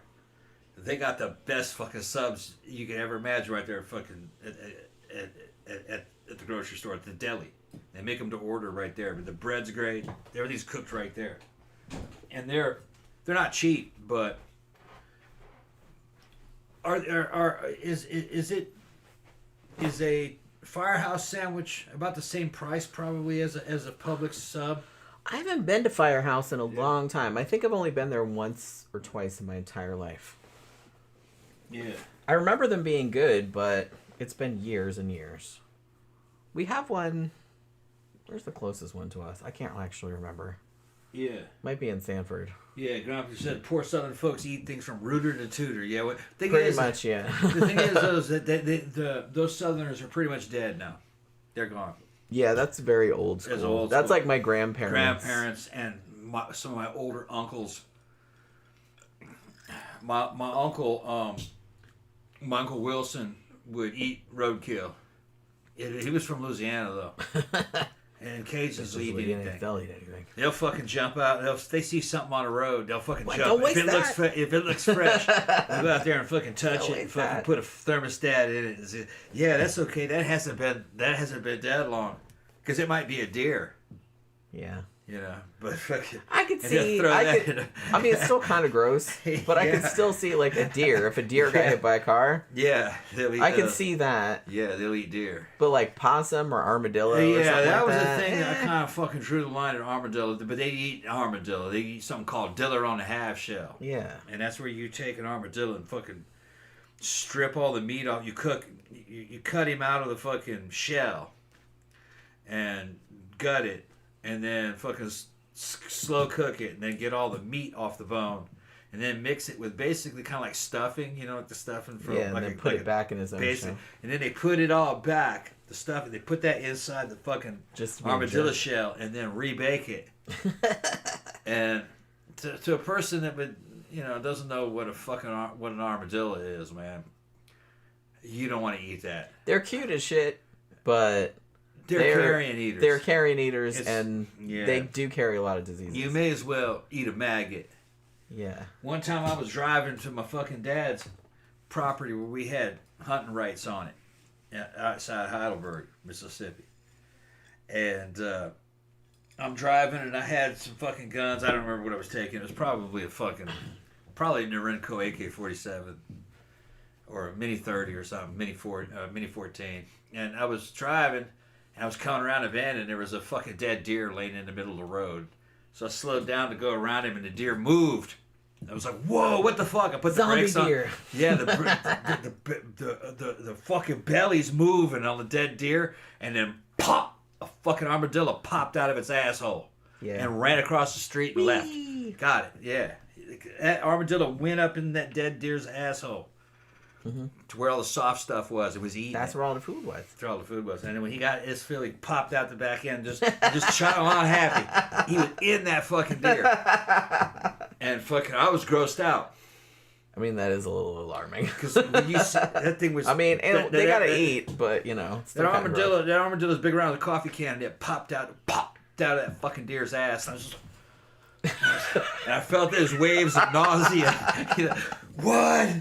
I didn't expect that. The fuck I was young. It was before I went to the army. That's like some horror. I was probably about 19. I was just like, oh, yeah. I will say I've never seen an armadillo pop out of a deer's ass. Yeah, it was moving. It popped out at a full run. Can't imagine. At a full run. Like, it's gross as shit, but it's also like pretty funny. I could have swore that fucking armadillo had a smile on his face, and it was just he just ate his fill in there. He's like, with the little legs running. They are. I mean, they are like gross in their eating habits and stuff like that, but they're cute as shit though. Yeah, you don't want to touch them. I wouldn't advise it. You don't want to touch them. Especially don't eat them. I would not eat that, but my Cajun relatives would eat shit like that. Like I said, they'll eat anything. I mean, that's... You want to get, like, some diseases, that's the way you get some diseases right there. They're kind of like... We have food now. Like, you don't have to scrape dead animals off the road. Cajuns from Louisiana are kind of like the white American version of the Vietnamese. They'll just eat anything. They'll eat it, you know. Oh yeah, you eat that. Let's eat that. And normal people are like, let's not. They had like a cultural pride in being able to eat that shit, and that they didn't pay for it. It was like, oh, hey, look, it was free. Look what I found. I found some dead crows. Let's eat these dead crows. Yeah. I mean, they're just trying to make anything into food. Yeah. Don't waste those. Yeah. That's perfectly good meat laying there. Perfectly good crow. Let's eat him. Maybe tastes a little bit like a rubber tire, but that's okay. Yeah. Well, it didn't cost us nothing. Can't complain. Yeah. Yeah, Granther said if you saw a snapping turtle get run over, would you make a soup out of it? Yeah, it makes soup out. Yeah, they would do that. They would. I would not. We try. Honestly, if I see a turtle trying to cross the road, we will stop the car and put him where he was going. My dad. Most people do. My dad. Because they're like, hey, little buddy, we know you're really slow. So. My dad and all his friends in their hunting lodge, they had these rights on certain Masonite Corporation fucking logging land in Mississippi. They could hunt on that. And then they had their own properties. And when I was a kid, they would hire me, and they would pay for my ammo, and then pay me like $10 to spend all day out there with a fucking 22. One time I did it with a fucking 22, a 222, which is kind of like a 223, but it was smaller, Remington bolt action. One time I fucking took a 22 250, which is 308 neck down to 22. And I spent all fucking. I didn't spend all day shooting that. It was expensive, but they were paying me to kill turtles, and they paid for my ammo. I sit there all day long shooting, snapping turtles, and most of them were little, about that big around. I can't do that. There were times where there were days where I must have killed thousands of them with 22, because I burned through a whole fucking brick of ammo. I think so. It's like turtle genocide. Turtle genocide. Yeah, they say kill every turtle you see till you run out of ammo. I have a fucking, and it's because those ponds had been stocked with catfish and fucking and brim, all right, which are like a kind of like a discus looking type fish. They were eating them, and it was an artificial pond anyway. Birds land in there carrying fucking turtle eggs and their fucking feathers that they picked up from somewhere else, and they spread it into those little ponds like contamination. And they eat all the little fish when they're babies. Well, yeah, because turtles got eaten. Yeah, so I'd sit up there with fucking. One of the ones I really put a hurting on them was a fucking Remington Nylon 66, which is a semi-automatic plastic 22. It was semi-automatic. You could get them when a kid. It was my dad's, but he gave it to me. That was my first rifle, and it was like plastic. It was a plastic rifle, but it shot 22. And when they were new, they were only like $20, $25 back in the 60s and 70s. They're expensive now if you have one. Tubular fed, you put like 16 rounds in the buttstock, and then you used a big rod that was a magazine thing. You locked it into place, pulled the little bolt to the rear, and it had a little fucking scope on it, a little bitty optic that came with it. It was probably like a 1 power or a 2 power.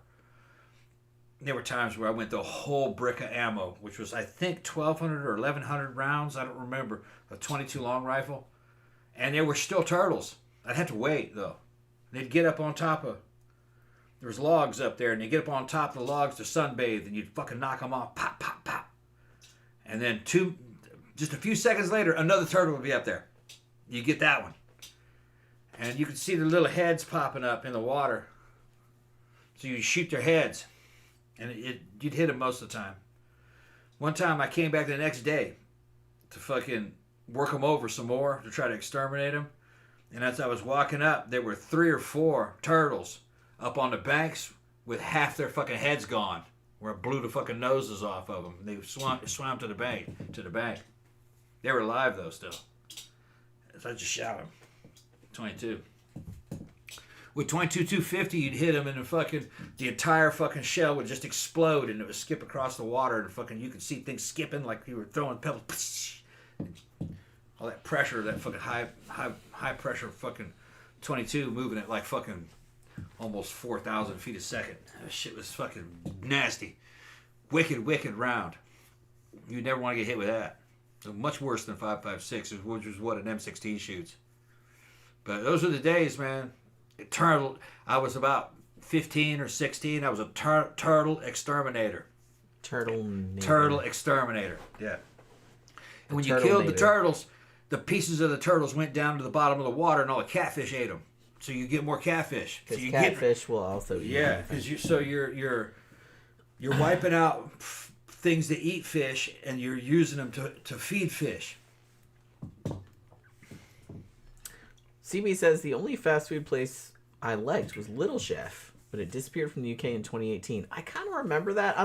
I think we had one, if I remember correctly. I know I've seen one when I was a kid, but I don't think we have them anymore. I don't think that's a thing.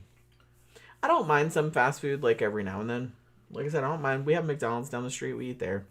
We went there for breakfast yesterday, actually, matter of fact, because we got up early. Camp guy's talking about the Cuban sandwich. Oh, don't Yeah. tell us. That's Florida's national fucking sandwich. Well, I lived in Tampa for a while, and it's like, Cubans. you can Fuck get Cubans everywhere, Yeah. and all of them are good. Yeah. You can buy them in Publix here, too. Yeah. Like, they got Cubans. But, yeah. Actually, even if you go to the Sunnies here, because we went to Sunnies last weekend, they have a Cuban sandwich there, too. Yeah.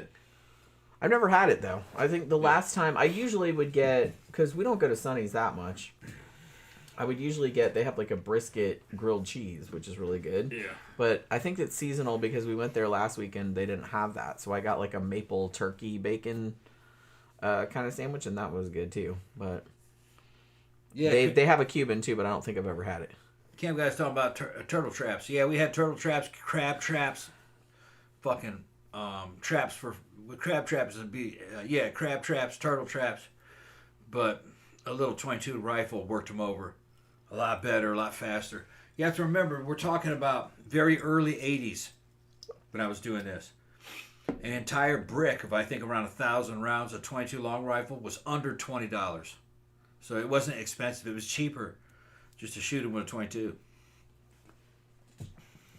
Granther says, I've eaten Rocky Mountain oysters. Yeah. We know what those are. Balls. A.k.a. cow nards. Little fried nuggies that were delish. Okay. Yeah, as well as lamb brain pitas. Yeah. Absolutely horrid. Yeah, Yeah, I don't really like lamb. I mean, I like lamb. I like lamb chops. I like, one of my favorite when I was in the UK, like, they had the pasties, like, Cornish pasties, but it would be, lamb and mint, like, inside, and those were really good. Not quite as good as the pork and apple ones. I liked those a lot. But yeah, I actually like lamb. But lamb brain, I'm not a big, like I said, I'm not a big internal organ. It's just, I don't know. Like, everybody knows, like, Tom loves chicken hearts. That's a Brazilian thing. But mostly, like, internal organs, they just have too much of a organy taste to them. You know what I mean? It's just, it tastes too irony. It doesn't really taste all that good, you know? I don't mind lamb meat. The problem is the taste of lamb fat. Lamb fat doesn't taste good to me. I don't like it. I don't mind. Yeah, I don't mind that actually. You know, lamb is like slightly gamey, but I don't actually mind that. One of my favorite things at Memories of India, which is a good Indian restaurant which is in Lake Mary, they do a lamb korma, which is really, really good. It's got like slivered almonds and stuff like that. And I almost always get that, like, when we go there. It's just not because, I mean, they have a bunch of other good dishes too, but most of the stuff that they have there, like, Tom can make it, but we don't ever get lamb. So I usually will get, like, a lamb dish if we go there because we just don't ever buy it or make it at home. You know, like, he can make saag paneer, he can make butter chicken, he can make, you know, most of the other stuff that they have, but we don't usually do lamb dishes. So I usually get that because it's, like, different, you know. And let me see. Fucking turtles. I can't imagine sitting there, like, just plugging little turtles. I just, you know. Yes, I know they're invasive and all this other kind of stuff, but you're gonna need somebody else to do it, not me. Because I can't shoot little animals like that. I just can't do it. Let me see. Camp Guy said I gotta start making French toast again. I just had some last month for we make some every now and then. Probably like a month or two ago, we kind of went through a thing where, you know, it'd be like 8, 9 o'clock at night, and we hadn't eaten for several hours. We were sitting around watching a movie or watching some true crime shit or whatever. So I was like, man, I'm going to go make some French toast. It's like, we got bread, we got eggs. It's like cheap, you know what I mean? It's like, it's probably not the most nutritious thing ever, but I don't know. It's good every now and then. Camp Guy also said, I did not realize that leg of lamb has a small scent gland inside that you have to cut out before you cook it. There's a meat cooking channel that demonstrates it. Yeah, like, and honestly, I don't really feel like, people do talk about, like, that lamb is, like, super gamey and stuff, which it is. Like, it's gamier than, you know, beef or whatever, but I never really found it that off-putting, like, the taste of it. You know what I mean? What were they saying? They said they can't imagine sitting around plugging turtles? Yeah, I said that. Oh, okay. I was a fucking walking turtle apocalypse, man. Fucking, it was, You were, it right? was turtle. They're probably turtle still genocide. They're probably still their ancestors are probably still Yeah. talking about you. Yeah. like you're like the turtle boogeyman. Yeah, I'd fucking I'd work them It's over. like, well, I remember like years ago. Yeah, over a period of a whole Stinking summer. And then, you know, after you did Trojans. that fucking 4 or 5 times, they start to dry up. But you see, you have to understand that was not in the wild. It was not a natural pond. It was an artificial pond that had been stocked with fish. So it was, you could do what you want with it. It was your pond on your fucking property, and you didn't put them turtles in there. The fucking the birds did, because they bring the eggs with them and their feathers. Well, those fish you stocked it. That's your food. You know, fucking we had big fish, and it was 2 main fish, fucking catfish and brim or bluegill, which is a type of perch. They can live in there. And the water wasn't very deep. At the center, maybe 3 feet, 4 feet deep, maybe. And kind of warm. Because, you know, it's like a breeding pond, you know. And they're eating up all your food. And they're fucking everywhere. They're snapping turtles, and they're like roaches. They breed beyond all understanding. Pretty much, if you They're fucking everywhere. release anything in Florida, it will propagate multiply beyond your ability. entirely because of the climate. Right. There's like woohoo. Yeah. It's hot and warm and wet. Yeah, and those turtles, Whether it's a plant or an animal, it will just very quickly be out of control. those little snapping turtles do most of the damage to your fish when they're little. Because when they're little, they're all eating the little baby fish, the little guppies. And they'll just wipe out all your fucking guppies. Yeah. They're going to become big fish. So you just got to go in there and just fucking slaughter the shit out of them. Kill them all. I know, but they're so cute. They're snapping turtles. The motherfuckers will bite your fucking finger off. They are kind of They assholes. get that big. They get huge. They do get very They large. get fucking huge, and they'll try to cross streets. And they can take your finger off. Yeah, actually. oh yeah. They're If big, you they're fuck with them. flat, and they're fucking mean. They hiss and shit, and they'll pop. Yeah, they're a little cranky. They'll fucking take toes off, They're and nobody really knows how big they get. Because they don't live as long as they used to. Ooh, new idea for a people can't- sci-fi yeah. horror movie. There, Has anybody made one about a giant snapping turtle? there were I know like there's Gamera. He's not a snapping turtle. reports back in the 20s and 30s in Louisiana that those, and there are some photographic evidence to go along with it, that those turtles got to be about 8 feet in diameter. I don't doubt it. Which, but at the rate that they grow, would have meant that those things would be fucking over 200 years old. Think about that. I don't doubt that Because they either. never stop growing. But the food source isn't there anymore, and there's too many people, and most of the ponds that we have control over are artificial ponds. So you're not going to see that anymore. It's just like gar. They call them alligator gar. They have had a whole fucking gar killing boats back in the 20s and 30s to try to eliminate the gar because they thought it was dangerous. They thought it was a man-eater. It did look like something that could kill They you. do look mean. They look mean as shit. They're not, It's very though. prehistoric. Has a long fucking snout, bigger than a fucking alligator, filled with razor pointed needle-like teeth. Big scales. It's fucking primitive.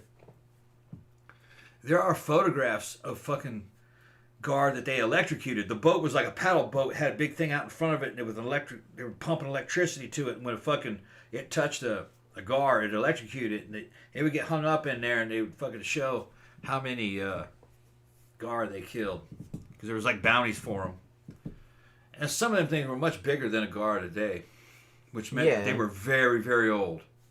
Yeah, they must have. They don't get that big. We're talking 15 feet, 16 feet long. Huge. Like I said, I don't doubt it. Now, I used to go snorkeling at like Alexander Springs and Blue Springs and stuff like that, which is Central Florida. Like, actually, Alexander Springs is in Ocala, not that far from my mom, where she lives. And if you go snorkeling around there, there are some gar in there. I never saw one. I saw some big ones, but I didn't see any that were like... Yeah. I didn't see any that were probably more than 6 or 7 feet long. But I did see some big ones. There are photographs of them much bigger than that. Yeah. From like I said, they're still kind of... Because they're not dangerous, really.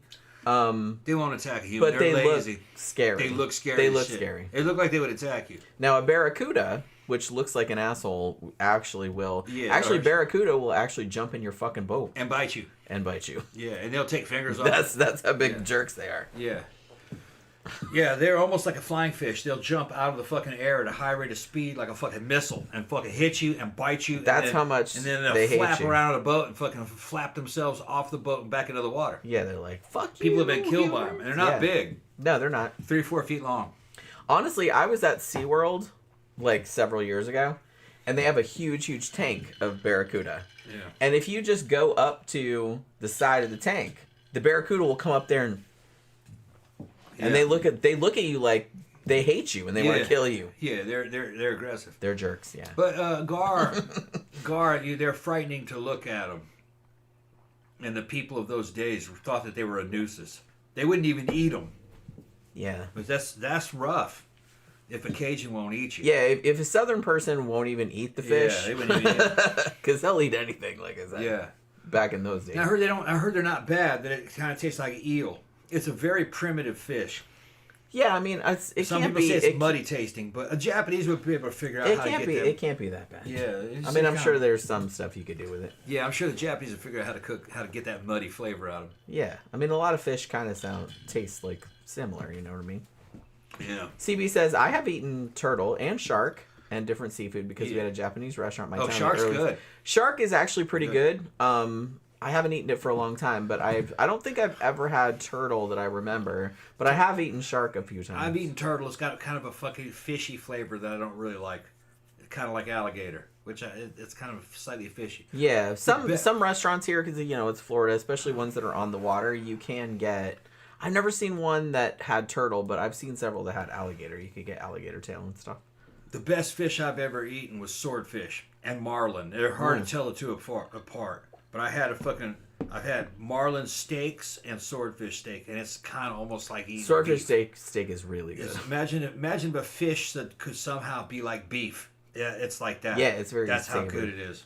Yeah. And I'm a big seafood fan. I grew up on the East Coast of Florida, like where we are now. We're kind of far from the coasts, but I grew up like right on the water. So you could go. There was a little seafood place not that far from where I lived, that they had their own boats, and they would bring in the fish from the boats, and then they would make the shit in the little, it was a dinky little dive, and they would make this stuff like every day, and it was really, really good. Super, super fresh. You said they're everywhere? What's sick? They're fucking everywhere. This is what you said. They're fucking everywhere. Yeah, they're fucking and everywhere. He was making a joke. Yeah. But like I said, it happens a lot where somebody said earlier about how there was bounties for like iguanas and stuff.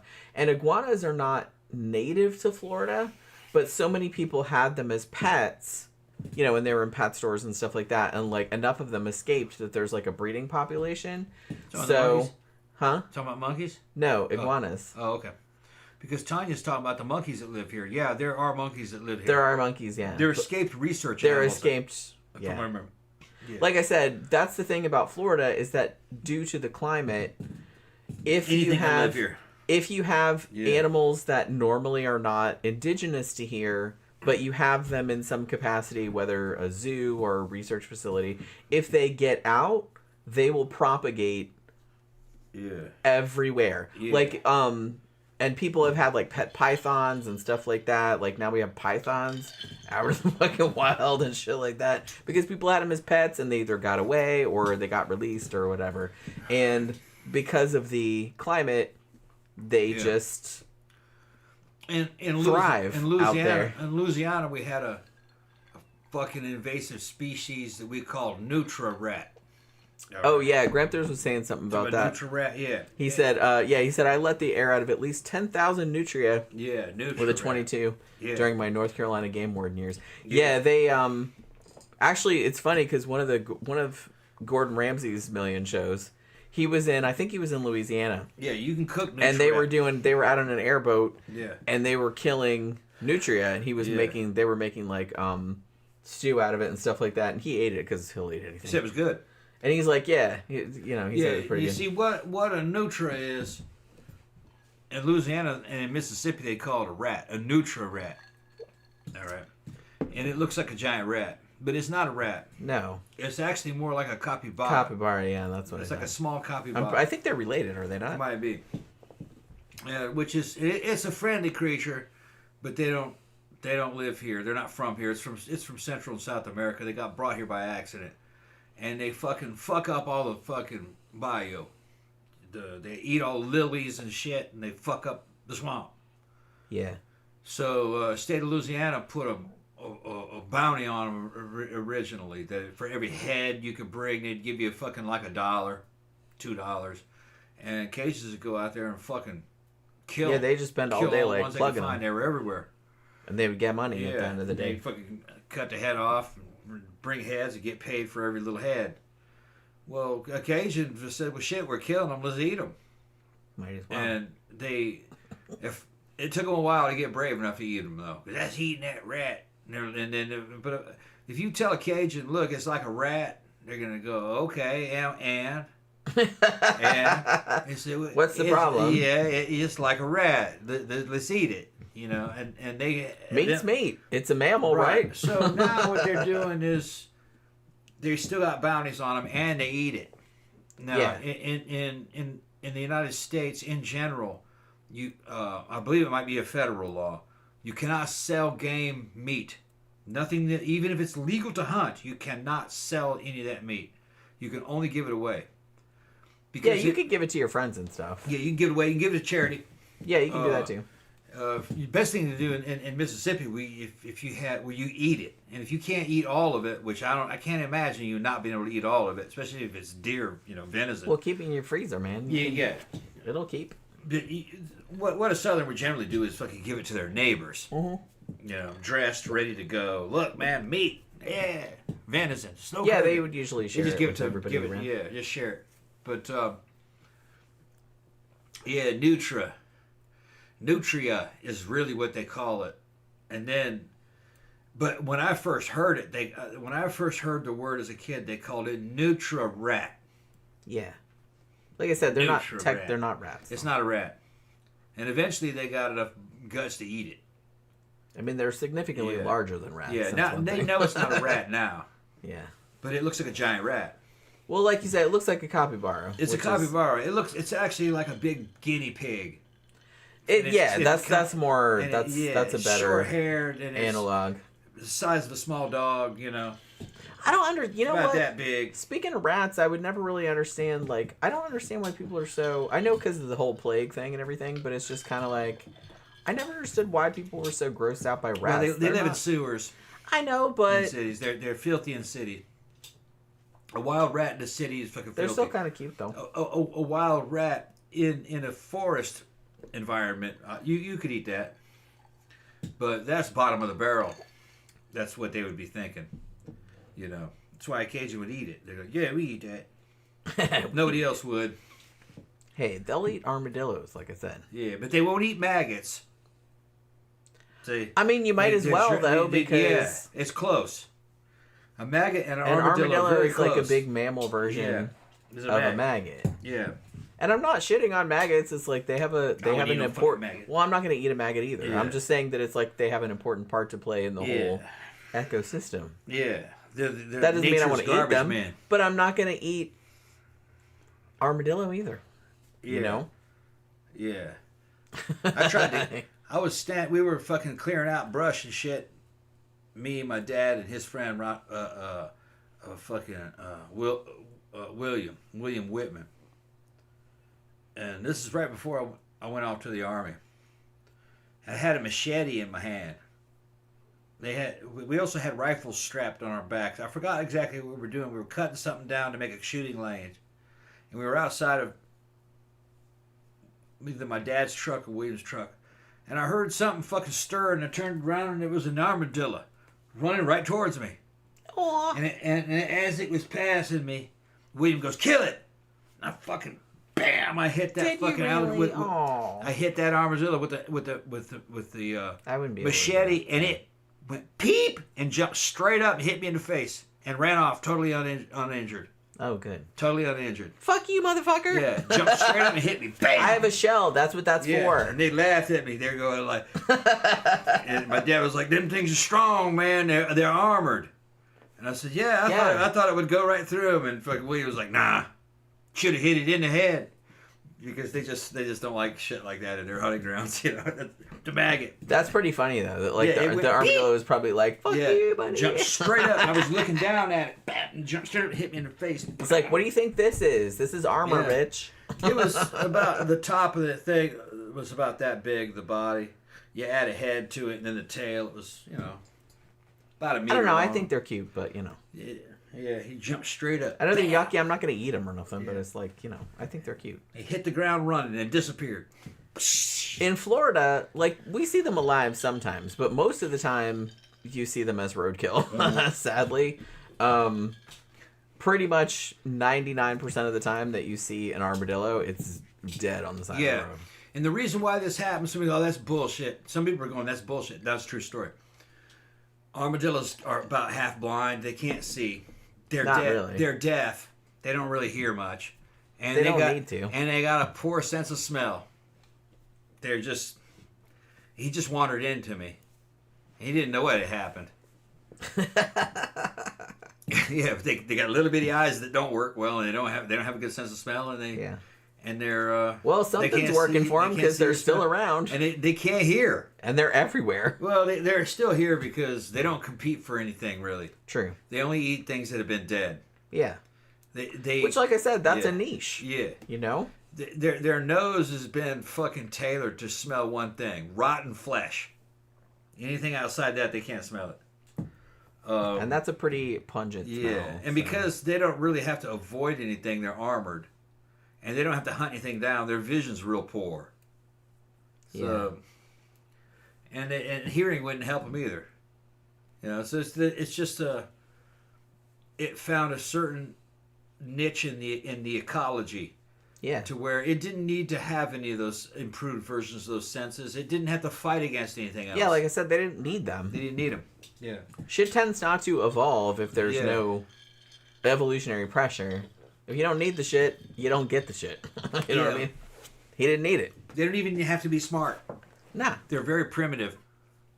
Like I said, they're kind of cute. Yeah, they're probably they're like a platypus, where it's a mammal, but it's got a shell in their back. It's got an armored shell. Yeah. Yeah. Carl will fuck him up though. Yeah. Because you see him dead on the side. Well, it crushes them. Yeah. But you can't kill it with a machete. No. Well, like I said, it hit it and it fucking slid right off the side of it, and it fucking immediately hit me in the face. It went beep and fucking. Hey! And it hit me. Bam! Right in the face. They laughed. My dad was like, ha ha ha. You're probably lucky the machete didn't just go like back into your head or something. And then fucking William goes, "Oh, Rambo." He used to call me Rambo. Rambo. Because I had all those assault rifles and shit. We go out there and shoot, and because you're shooting the place up like fucking Rambo. Then when I joined the army, I really became Rambo. Yeah. Yeah, Rambo. That's pretty funny. Oh, Rambo. You never told me that he called you Rambo. Yeah, he called me Rambo. That's pretty funny. William called me Rambo the last time I fucking saw him when my dad was dying. "What's up, Rambo?" He seriously remembered that? Oh, yeah. He called me Rambo my whole life. Well, after Rambo came out. And I was buying those fucking AK-47s and Mini-14s. Did you ever read the book that was based on? Huh. It's actually pretty good. I read a book that was similar to it. I think it's called The Park Is Mine. Oh, I know it, but yeah, I know it was similar. It's But about a I Vietnam read veteran who took over Central Park in New York, and he fucking yeah. I know what you're talking about. I don't got think into a fight with the cops. I don't think I read that one, but That was a it good was one. similar. But I read the book that the first Rambo was based on. It was actually pretty good. I used to have it. I don't know if I might have it still. I have a bajillion books. Yeah. CB says, in the UK, we had to help the red squirrel because the gray squirrel got introduced and fucked the native squirrel population. Yeah, Florida, we don't have red squirrels down here. That's more of a northern U.S. thing. You see them in New England and stuff. They're bigger than ours. I saw them when I was in D.C. and Baltimore and stuff like that. Like, you see them up there. Yeah. But down here, we have... Are they gray squirrels, the ones that are just ubiquitous down here? I don't know. I don't know if that's a gray squirrel or not. But they're slightly smaller, but I don't know. They're cute as shit. Like I said, we rescued some after the hurricane because the babies fell out of their nest. Yeah. From the tree. The hurricane blew them out. Oh, what made me gay, he's in there saying the armadillo is an insectivore. Yeah, go ahead, fucking believe what they told you on Google. If you eat dead bodies, man, you're a carrion eater. They might eat some insects. And they probably eat some insects. They eat the insects. They probably just eat whatever. Yeah, they eat whatever. But they'll eat the maggots in those dead bodies, too. You know, they're fucking... But Southerners won't eat them. We know that they eat carrion. Yankees may not understand that. They don't live here. They don't watch them. You're up in a tree stand, you see that bitch down there fucking rooting around. They'll eat anything. They're horrible. Gross. And you can go by, you can see them fucking in roadkill. Maybe they're eating fucking maggots out of the roadkill. I don't know. But you see them associated them with fucking roadkill. Not as bad as a fucking buzzard.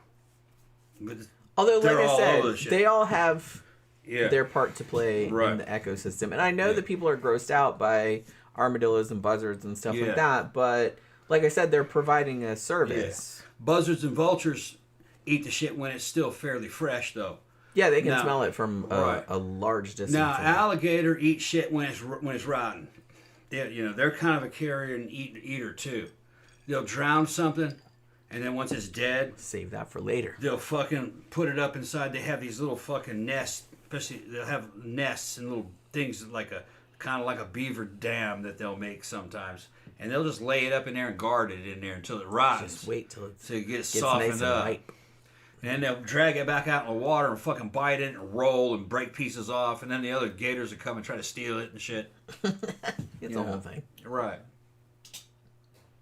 Honestly, I'm scared of sharks, as I mentioned on our Dangerous Animals review. But I think alligators and crocodiles are slightly scarier. Yeah. I think they're slightly scarier. I don't know. Which one is scarier? Oh. They're both pretty. But they're nasty. Pretty fucking scary. Armadillo are nasty. People from Mississippi won't eat it, and people from Louisiana will, which is that was a problem. Okay, and they carry leprosy too. You don't fucking want anything to do with them. Yeah, don't eat them. Like, I think they're cute, but yeah, don't eat them. I've seen people give them water. You know, it's okay. Yeah, you can give them water to stand up and drink water, but don't touch those things though, man. They're fucking dirty. I wouldn't. And same thing with possum. They're friendly. They make good pets. They're dumb. They don't live long. I think they only live like 3 or 4 years, if I remember correctly. They grow pretty quickly. And they'll eat carrion, too. They'll eat anything. When you see them, they're slimy and dirty, usually. They're kind of unkempt, rat-like kind of marsupial. Yeah, that big fucking mouth. Yeah. Now, if you catch one when it's young and you wash them up and raise them in the house, that's different. But a wild, I've never seen a possum in the wild that wasn't covered in stuff. They don't give a fuck. They don't give a fuck. They just look filthy. It's got oil and fucking stuff. Although weirdly, like our cans, cats, like at the old house, Beijing in particular, she was fascinated by possums and raccoons. Yeah. So it's like, because she'd hang out on the back porch sometimes. And sometimes, it's kind of out. It's not rural, but it's kind of, sort of semi-rural. So every now and then you get like a possum or a little raccoon that would kind of wander across the thing. And the kitties were like, oh, what is this? It's like another kitty, but weird. It's like a weird kitty. And then they would like want to hang out with it. Yeah. Which was like, I don't know what the fuck that was all about. Well, where you live, he says he got him in his neighborhood. Where you live, I don't remember what state you're in, but here, this is a subtropical area, It's hot. It rains a lot. It's very moist.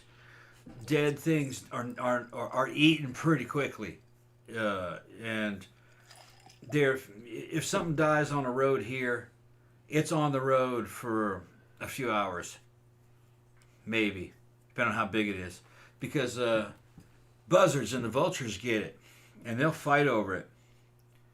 But there's garbage and dirty shit, and the fucking possums will eat that. So will armadillo. Yeah. They'll eat anything. They're just scavengers. And people tend not want to eat scavengers. Because the scavenger will also eat carrion. Yeah. And you don't want that, like, secondhand. Yeah, I get it. Yeah, High Desert makes the point. It's like, I won't eat shark fin soup because they cut the fins off the shark and throw it back in the ocean while it's still alive. Yeah, that is messed up. The few times I've eaten shark, it was actual shark meat. It wasn't like shark fin soup. It was like shark nuggets or whatever. So, I'm not saying it's any better. I'm just saying that, yeah, cutting the fin off a shark and then throwing it back in the ocean. Sanchez says, "What's up?" He's from Albuquerque, New Mexico. What's up, bro? Oh, we got a super chat also. Southwest. From Stu. How are y'all? And I gotta work tomorrow. Nice to see y'all. Nice to see you too. Yeah. We didn't go in there today. Well, you probably would. What's that? To Dollar General. No, you go to no.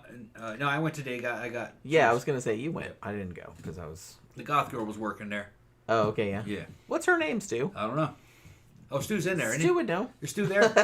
Yeah, he's right there. Yeah, Stu. Who's the new goth girl with the white hair on one side and black hair on the other with the mask? I've never seen her without a mask.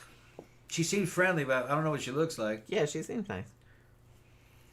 She seems nice. Yeah. Yeah, CB said everyone who's eaten armadillo has gotten sick. I mean, probably. Like I said, I wouldn't eat an animal that was a scavenger. Cajuns eat them. They started eating them probably during the Depression era.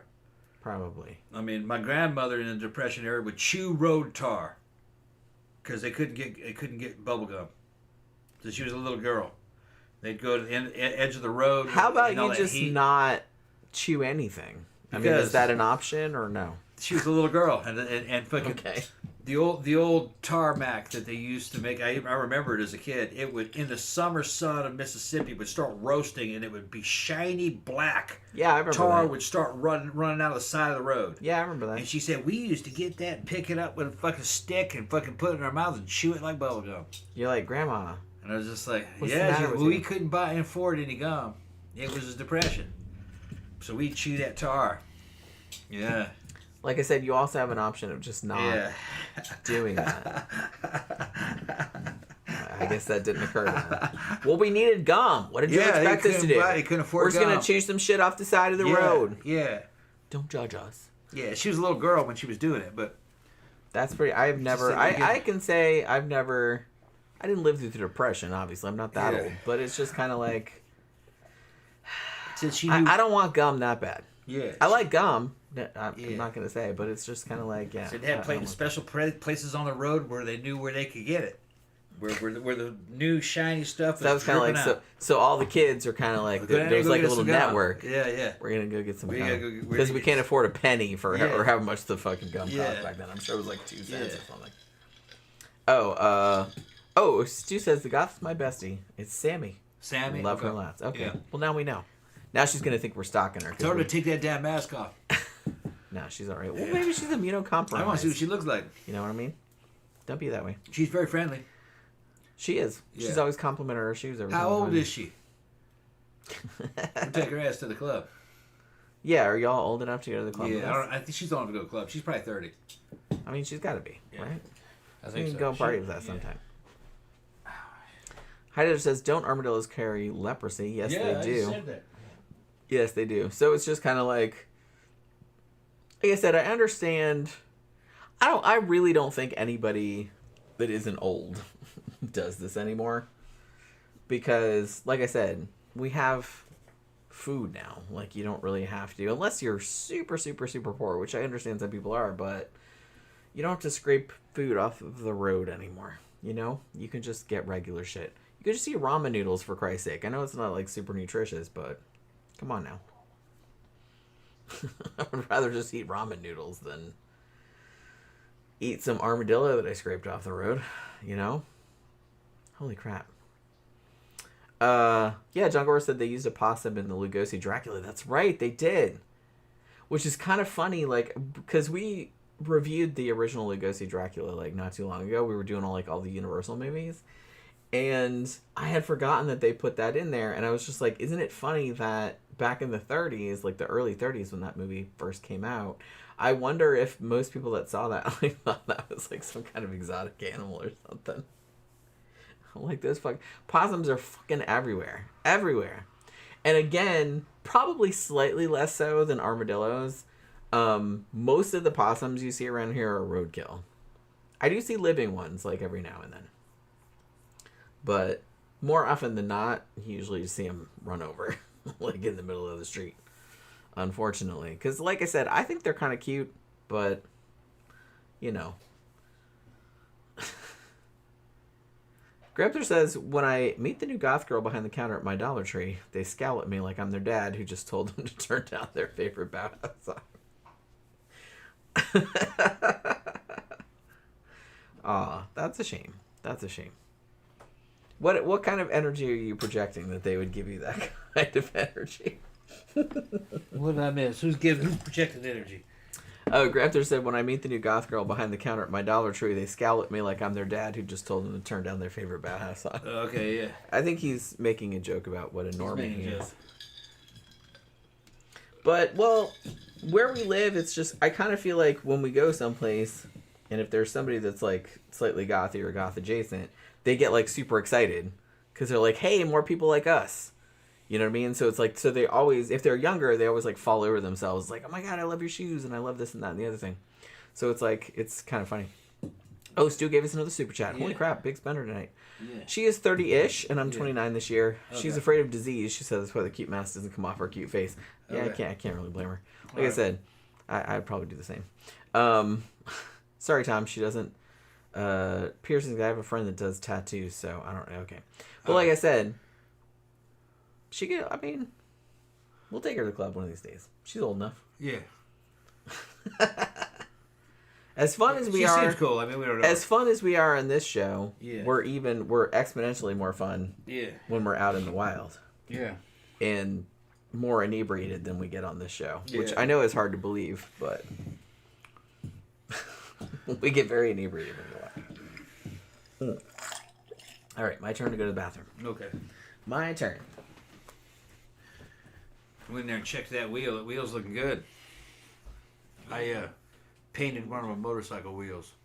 I painted that bitch with a brush. Yeah, a fucking paintbrush.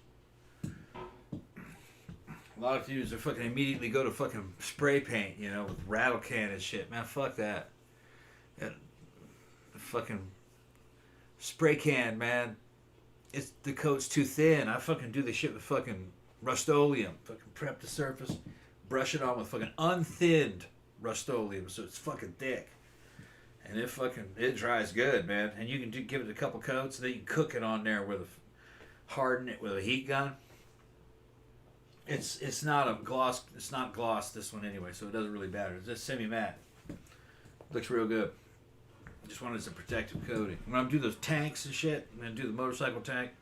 I'm gonna do the same way, but gloss. Fucking prime it. Gloss black with a brush, thick. Rust-Oleum. Then cook it on there, and then clear coat, and then polish it. You know, if you have any drips, you sand it out. People don't realize, man, they're fucking wrapped up in this spray booth and paint spray. Man, when I was a kid just doing models, man, you learned how to work with a brush. You know, the only fucking drawback that a brush has is that you can't do a big surface quickly. You gotta do, you know, but there are no big surfaces on a motorcycle, you know. And it gets flat, same thing, and you just fucking sand it, polish it. It's good. Okay, I was just killing time. Jen's back. Oh, you're just waiting for everybody to... Wait for you to come back, yeah. Okay. Grandpa says if Steve buys a villa in Costa Rica, we should all go check that place out and tell life stories. Invite Pat and Mikey, too. Y'all all reminiscing. Yeah. Stu gave us another super chat. Holy crap. Yeah. I'm also goth, if y'all didn't know. And did you hear Jersey Mike's is coming by Publix, and I'm getting into doing makeup, Halloween makeup, etc. Yeah, there's a Jersey Mike's. I know there's one by it's Subs. Okay, Subs. There's one up by the other Publix on Kelly Park Road, because we always pass that one when we're going out to the toll road to go to the club. So I know there's one up there. But they need more shit around here. Why would you go to Jersey Mike's when you got a Publix fucking Subs? Well, that's true.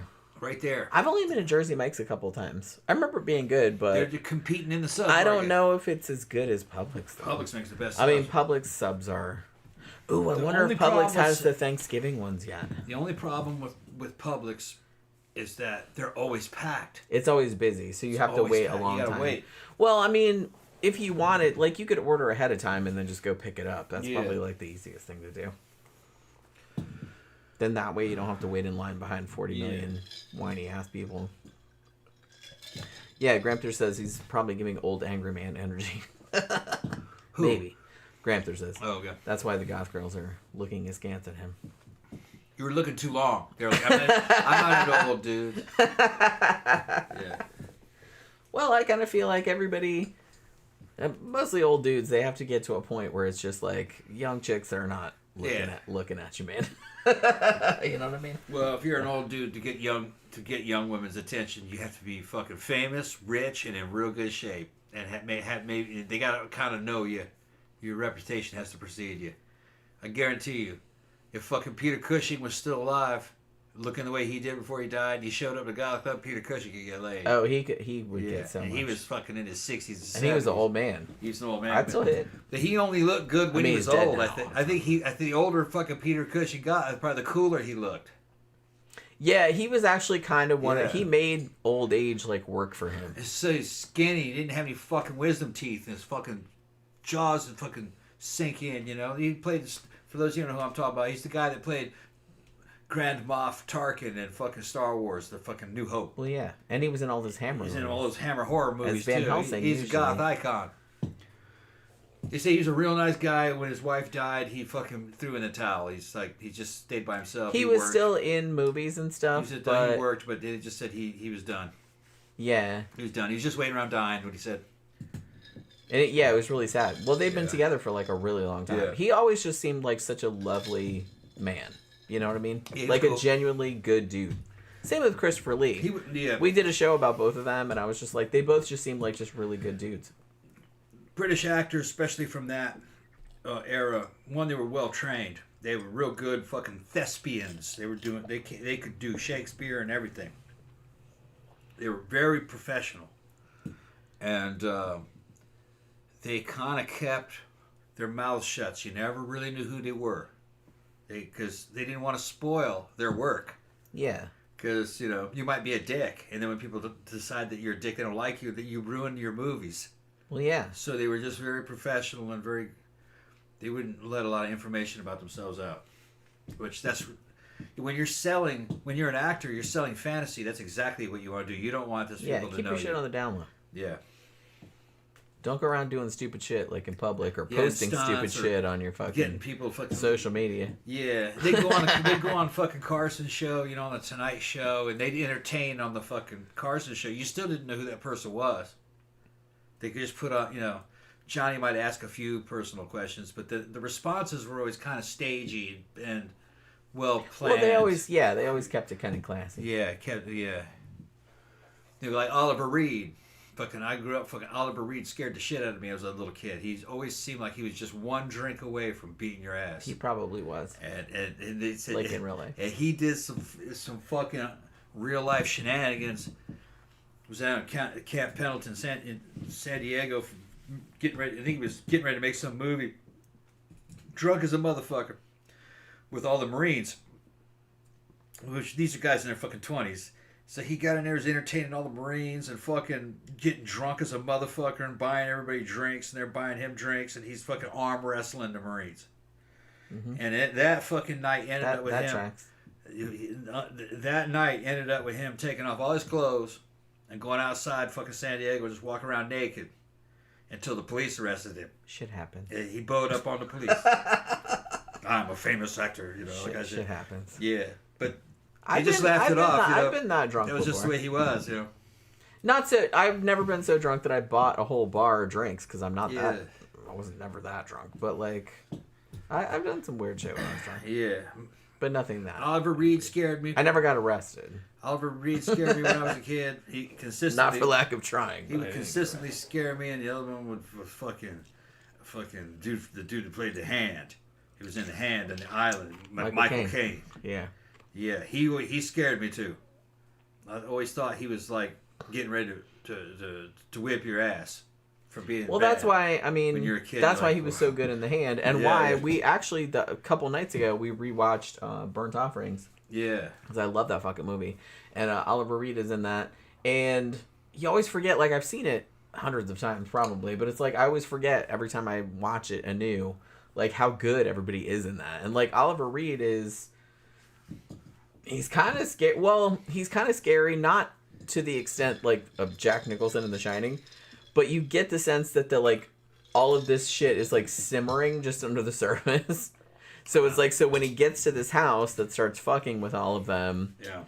like it doesn't seem out there that he just totally flips out and tries to drown his son and all this other kind of crap. Yeah. Yeah, Reed was great in The Brood, exactly. Yeah, oh my god, I love that movie so much. That was one of the movies that scared me when I was a kid. The Brood. Yeah. He was in that shit. Man, I need to watch that again. Too. Fucking Reed. Reed was fucking cool. Jen showed me an Oliver Reed movie where he plays a priest and all the women are in love with him and shit.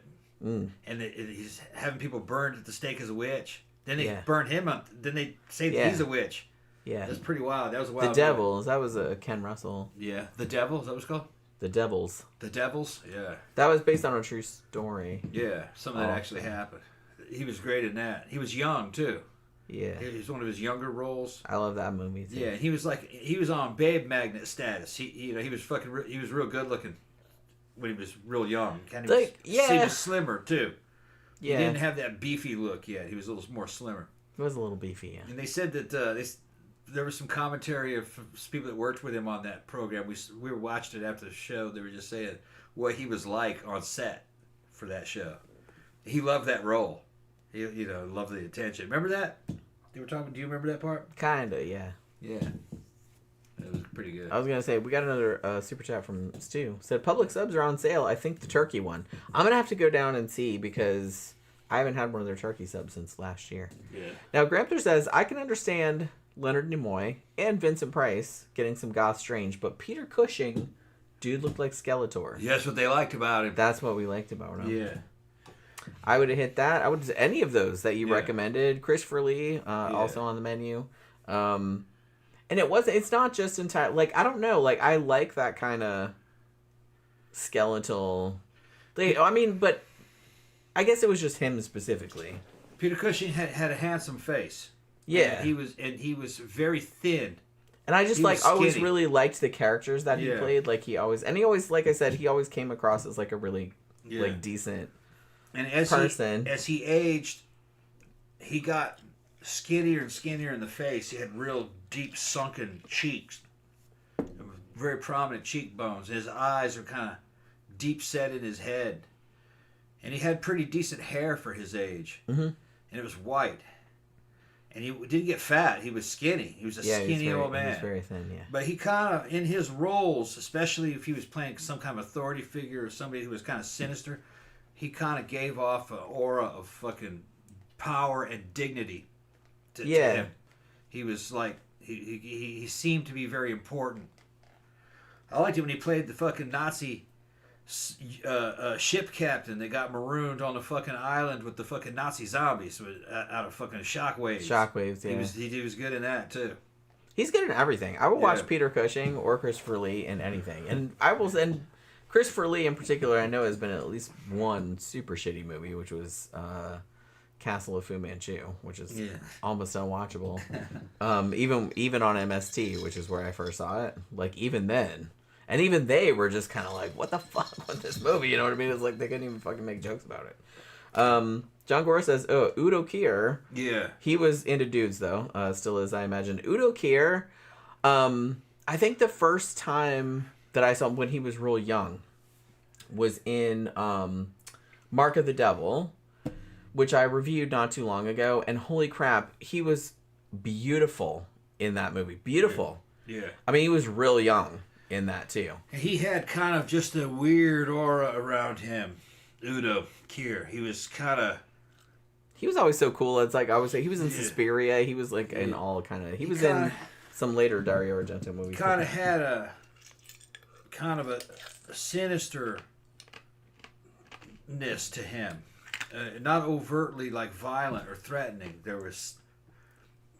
Udo Kier came off as like kind of unhinged. That he might have actually, but not like in a Klaus Kinski kind of way. That's what I was going to get on Klaus. Kind of like he was. Klaus Kinski is not sexy at all. That dude was like creepy as shit. Klaus Kinski really was weird. Yeah, he was like legit, really like a legit weirdo. And he didn't look bad, I guess per se, but he was threatening and weird. And he was weird in real life. I mean, he pretty much openly said that he was having sex with his daughters, or one of them. Not Natasha, but the other one. He told his friends he was. And everyone was like, bro. And you're like, and he's they were like, is that cool? That's probably not cool. This is back in the 60s, I think. 60s or 70s. But he thought that was just really cool. And she wasn't a little girl. I think she was late teens, 20s, I think. I think we did the math because I had asked about it, remember? Yeah. Weird. Yeah. Weird dude. And he was like, not, to say the and he least. didn't hide it. And yeah, like he thought people would be like okay with it. Yeah. I'm an artist. He was, I'm subversive. I'm an artist. So yeah, it's just I can be weird. And I'm just like I can fuck my daughter. Weird is good up to a point, but there is a line, weird. and that is way over it. That's way over it. You know? Yeah, and I don't know what happened with Natasha, whether or not she got any of that, but she was really good looking. I've been wanting to rewatch Cat People. Yeah, like the remake of Cat People. They just put it on. It's on either Amazon Prime or Shudder. I can't remember because I just saw it. They just added it, and I was like, oh, maybe we should.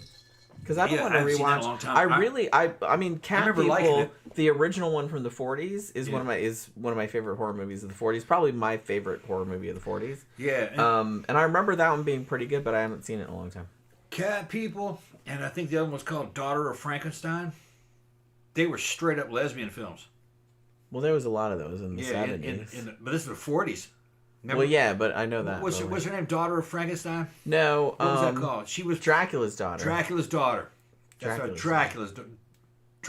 We reviewed that back. That's why I didn't know what you were talking about. Because I'm like, yeah, Dracula's. They're not Frankenstein's daughter. Dracula's daughter. She was a vampire. Yeah. But she doesn't want to be a vampire. Yeah. And there's like some girl-on-girl action in that. It's 40s. Yeah, I mean, it's 40s, so it's like they don't restrained girl-on-girl action, but it's very heavily implied. What they let you know. Girl-on-girl action. They let you know that that's what she's doing. Like I said, it wasn't as blatant as like the 70s with that had all of those like lesbian vampire movies. There were so many. Carmilla. But all based on Carmilla, which, like I said, Carmilla is older than Dracula. Yeah. Like it was written by Sheridan Le Fanu, and like that was like significantly older than Dracula. 20 years, maybe more than that. Yeah, Carmilla was inspired by Countess Bathory. Yes. It's like that. So there was a whole big female lesbian vampires is the original. Yeah, that goes Dracula. Back That's the original vampire movie story that goes back in the West. Yeah. Daughter of Dracula. Dracula's daughter. Dracula's daughter. Dracula's daughter. We reviewed it when we were doing all of our Universal movies. We didn't do all the Universal movies, but we did a lot of them. It's like a sequel to Bela Lugosi's Dracula. Yeah. Yeah, it's good though, and it had lesbo stuff in it. Yeah, big time. I quite like the lesbian vampire subgenre. Yeah. Well, that wasn't the stretch because the original vampire story was a lesbian story. That's what I mean. It's not like they inserted that in there. It was already in there back from the 1800s. Yeah, they're talking about Carmilla and Countess Bathory. Yeah, that's what it was based on. Yeah. I just not too long ago I reviewed Fascination, which is yet another one of the lesbian vampire kind of movies, which is actually pretty good. Probably not the best one. I think Daughters of Darkness is probably my favorite one from that era, but I don't know. I liked a lot of those. And like I said, there were a lot of them. Well, because I think like late 60s, early 70s, that was kind of when all the doors got blown off, and they're just like, we're just going to show as much as we can get away with in movies because, you know, a lot of the limitations on what you could show, you know, were loosened. So people were taking advantage, you know what I mean? Even if you go back to like the 60s with fucking Herschel Gordon Lewis, like doing Blood Feast and all that with like all the gore, that was something you just would not have gotten away with, like even a couple years before that. High Desert said there's a rumor that Stephen King has dementia. Would surprise me. He's about that time. Quite old, and honestly, I mean, well, yeah, he's pretty old, and he was in that bad accident like several years back. But I don't know, man. The thing about it is that he just keeps on plugging along. He just keeps on writing books. Like I said, I'm so fucking behind. He really abused his brain though when he was younger, so he's lucky. Yeah, honestly, I can't with all the alcohol and cocaine. I'm actually surprised he's still coherent, and that he can still like write a book and stuff. That's crazy. Bruce Willis is gone. He's alive but gone. Yeah, it happens. His family like I said. put him in the home.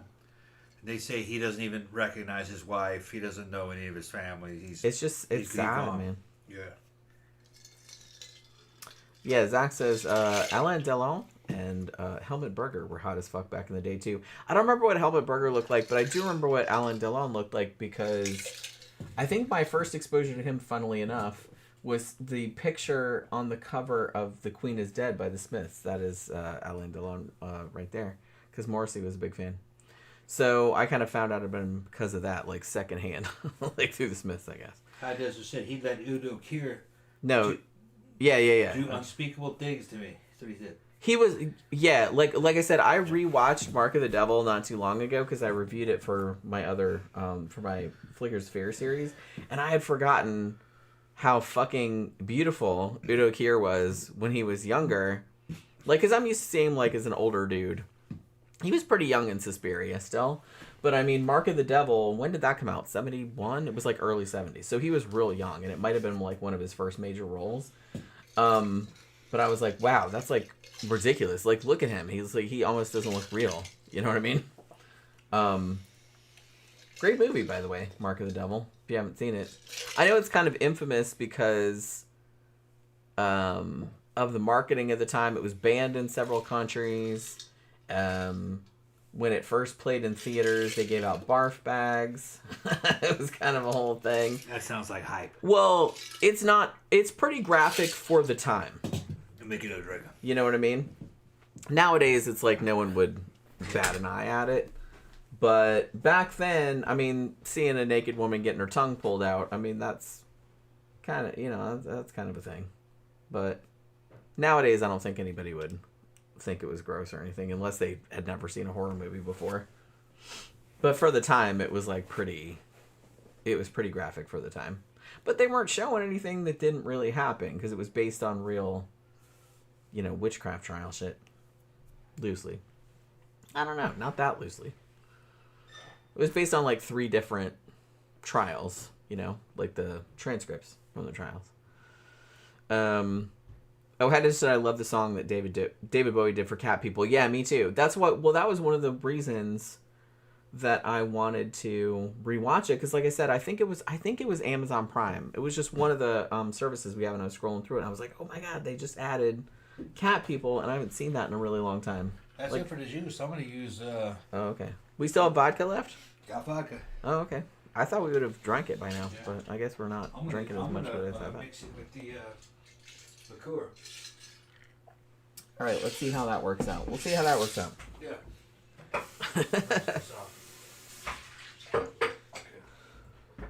Oh, Zach says Udo is going to be in an upcoming horror game by Hideo Kojima. Yeah, I mean, he's still around. He's got to be old as shit by now, I would think. But I was kind of laughing because well, it wasn't just, it was a while back, but I reviewed the Dario Argento movie Mother of Tears, which was the third movie in his, Suspiria, Inferno, Mother of Tears. Like, it took however many years. When did Mother of Tears come out? 2007. To make the third movie in the quote-unquote trilogy about the witches. And, man, Mother of Tears was so bad. It was so bad. I was willing to give it a second chance because I remember I saw it like a year or two after it came out, and I was cautiously excited because it's like Suspiria is one of my favorite horror movies of all time. And the second one, Inferno, that's pretty good too. It's not great, but it's still pretty good. So everybody was like, well, when are you going to make the third one? Because it's supposed to be a trilogy. There's 3 witches, you know what I mean? And he didn't do it, and he didn't do it. And then finally, 2007, he's like, okay, well, he's going to do the third movie. And so I didn't see it in the theater at the time. It didn't play here. So I bought it, like, on DVD, and I was, like, all excited, kind of. And then I watched it, and I was like, the first part of it, I was like, well, this is all right. And then it just started going wildly downhill. Can the go bad? I don't know. Probably. Does it taste funny? We've had that shit for years. What do you think of that? Oh. Well, if it tastes bad, don't give it to me. No, is it just my tongue, or? It smells kind of weird.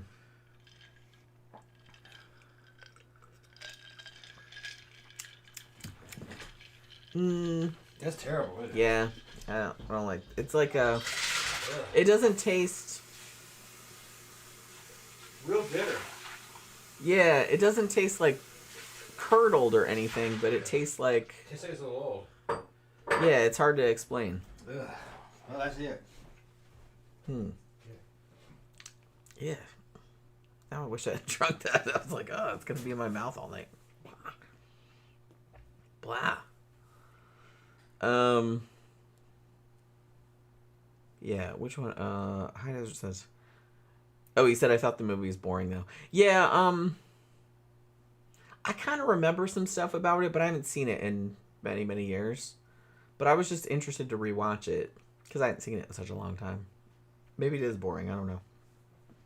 Like I said, I like the 40s one a lot, but that was kind of a whole thing where I love the fact that I think I talked about this on my History of Horror Movies video that I made a long time ago, was that Val Lewton, when they told him, we're going to do some horror movies for,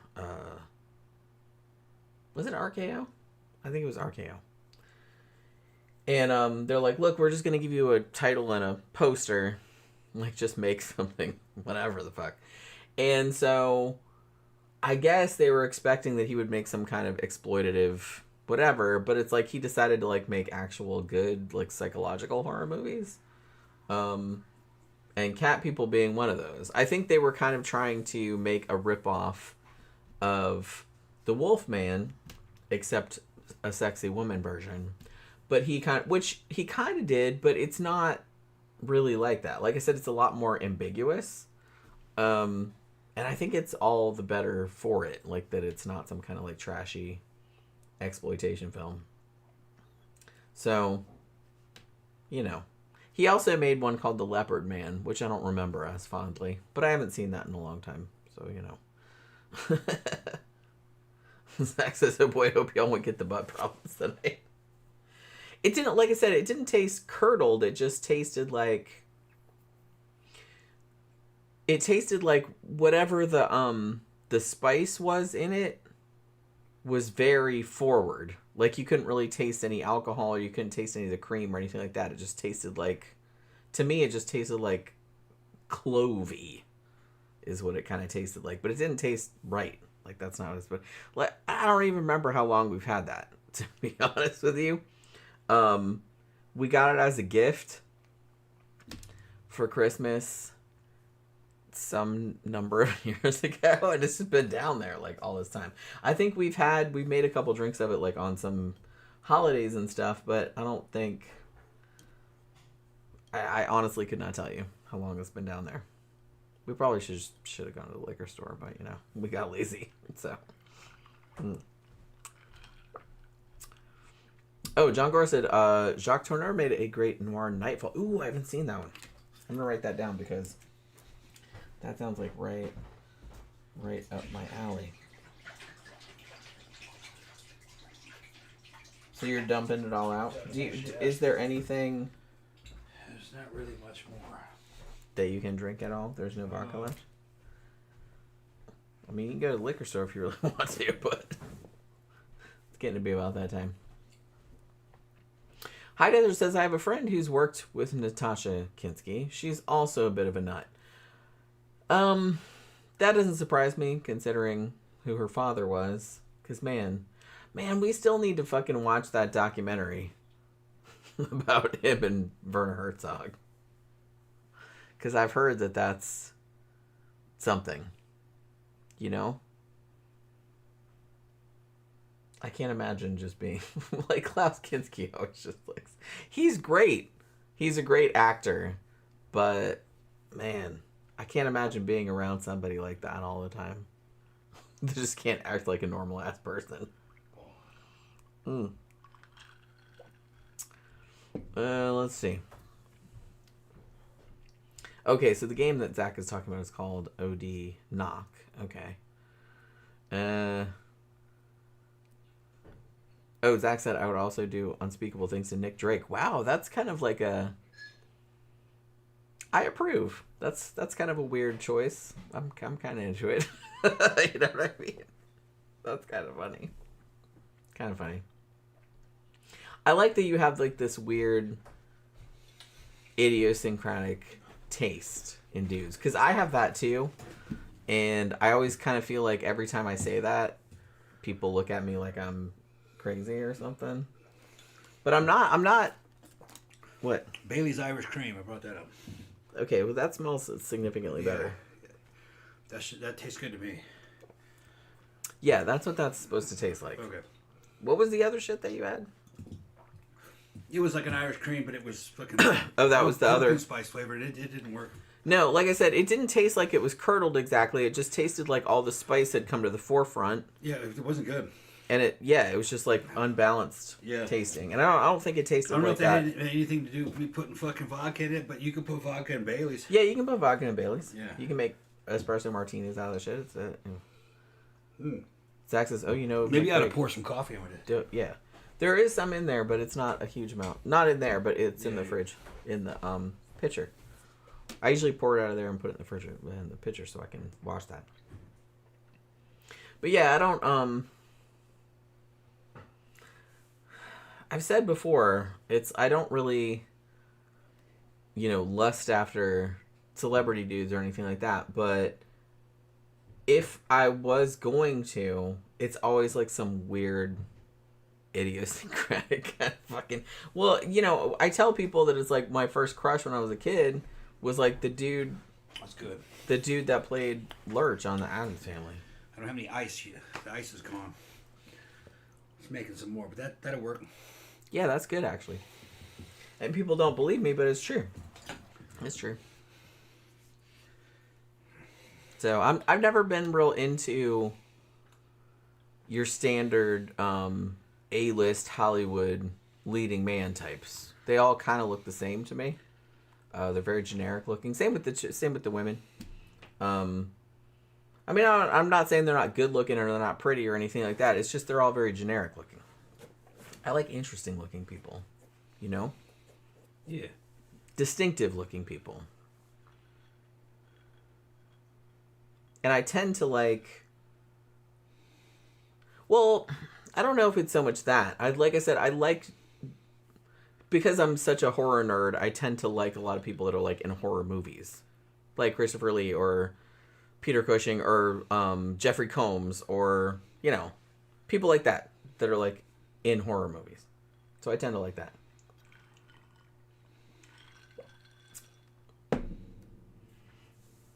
Yeah, Zach said I found his music this time last year and I just got obsessed with the dude. Who's he talking about? Nick Drake. I knew a couple of his songs. I remember him being around in the 80s and stuff. I don't know a huge amount of his songs, but I do know like who that is. What about Billy Drago? Sounds familiar, but I don't remember who that is. I can sort of, kind of remember what he looks like, right? Who's the guy? Who's the guy that was in? I don't know why it's just reminded me of this.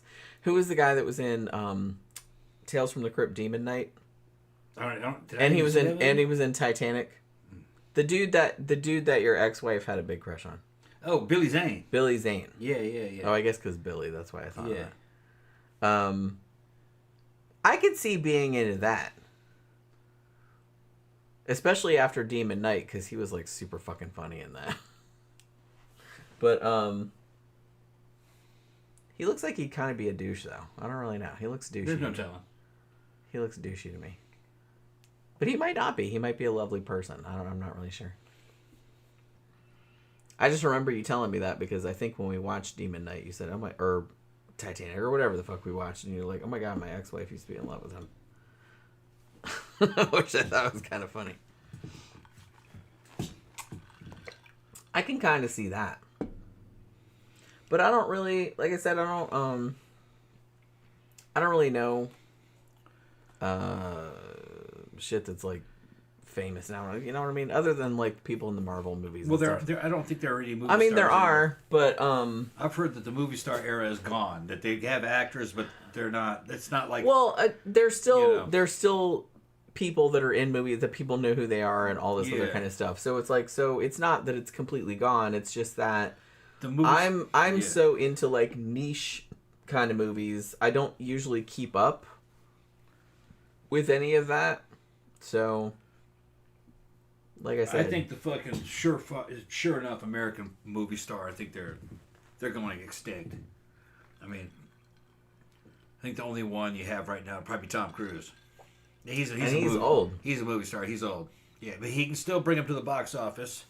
Top Gun Maverick fucking did real well. The last fucking. Wasn't he in Mission Impossible? I liked him. I liked all the Mission Impossibles. The last they're one alright. Didn't do too well at the theater. So maybe But he's I don't know. starting to fall off. Some people were like, "Man, this sucks." Other people says, "No, it's okay." You know, just. Now the last one we saw last one in the theater, and that one was actually pretty good. And that's not usually my kind of movie, but and like I said, I'm kind of ambivalent about Tom Cruise, but that was actually like a decent movie. Pretty good. Like I was entertained. Yeah, it's an American version of 007, basically. Yeah. I did one thing. Tom Cruise never came across as like sexy to me. You know. Neither does Arnold. Not on screen. No, and that's what I was gonna say too. It's like even like a lot of these, you know, back in the day, like all of these actors that made all this money, they don't really have any. I guess they have sex appeal to some people, but I never really saw that. I don't find and I know that a lot of people, especially back when Tom Cruise was younger and he was doing like Risky Business and all that kind of stuff with the dance and the underwear and all that. And, like, a lot of people were like, ooh, like, hot and everything. I just, like, I never saw it. I don't get it. He never seemed sexy to me. One of the things about Arnold Schwarzenegger, me growing up, he was like a fucking top action movie star. Him and Sylvester Stallone. They were, like, in a competition with each other. And I loved their movies. But there was never really... He never came across as kind of like a romantic character. And every time they tried to do that in a movie, it always seemed kind of like a joke. Yeah, it was kind of like a joke. And I remember reading, or I don't remember if it was an article. I think it was not an article. It was an interview. It was an interview with somebody who knew his career real well in the Hollywood angle, and he said that Arnold was very uncomfortable with any kind of romance scenes. He thought that he looked stupid doing that.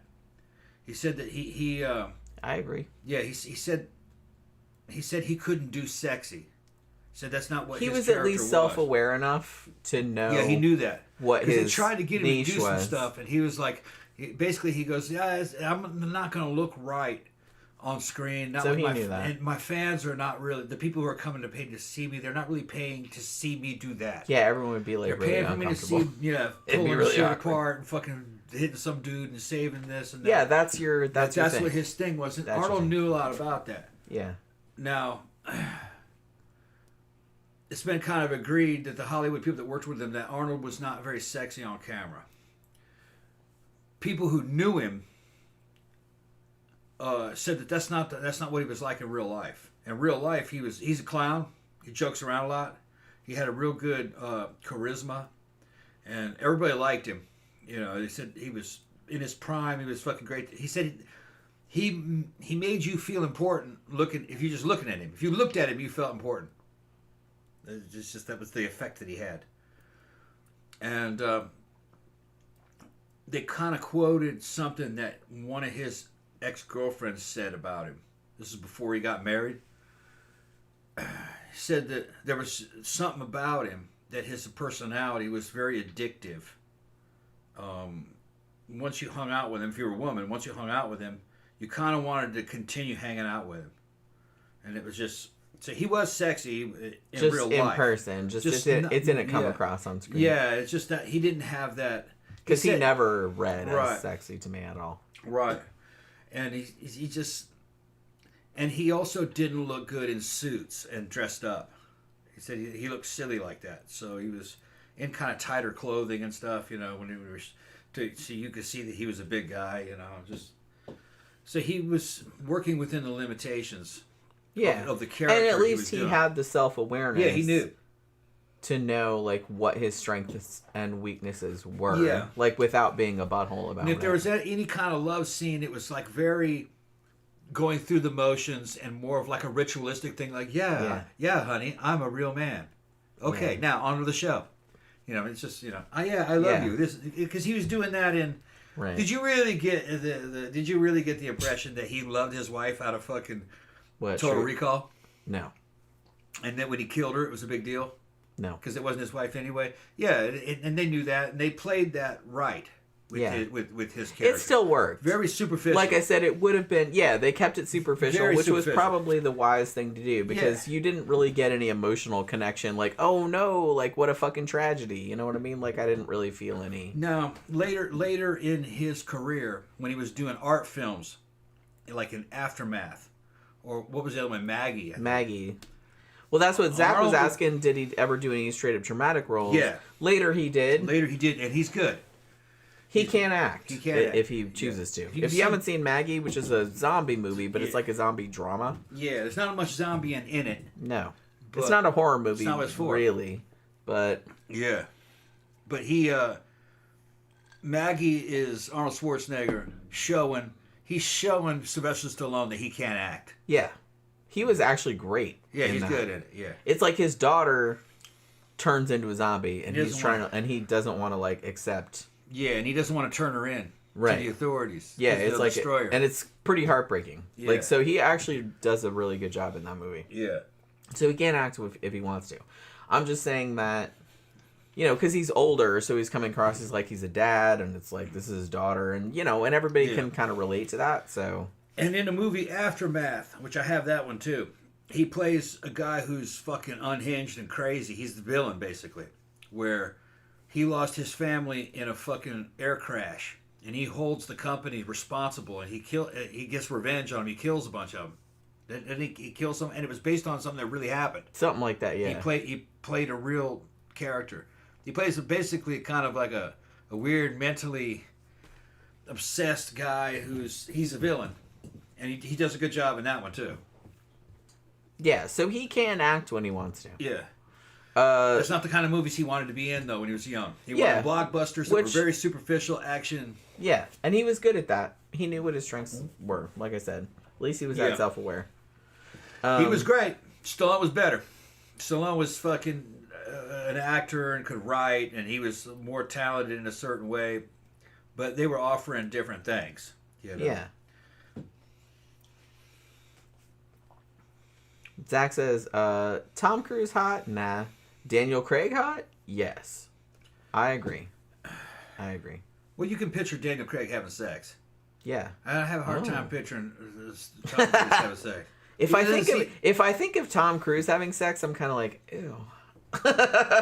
You know? And he had some it kind of grosses movies, though, me man. out. Fucking, I love. He did, yes. We've talked about that many times. I'm just saying that I will defend Tom. He's good.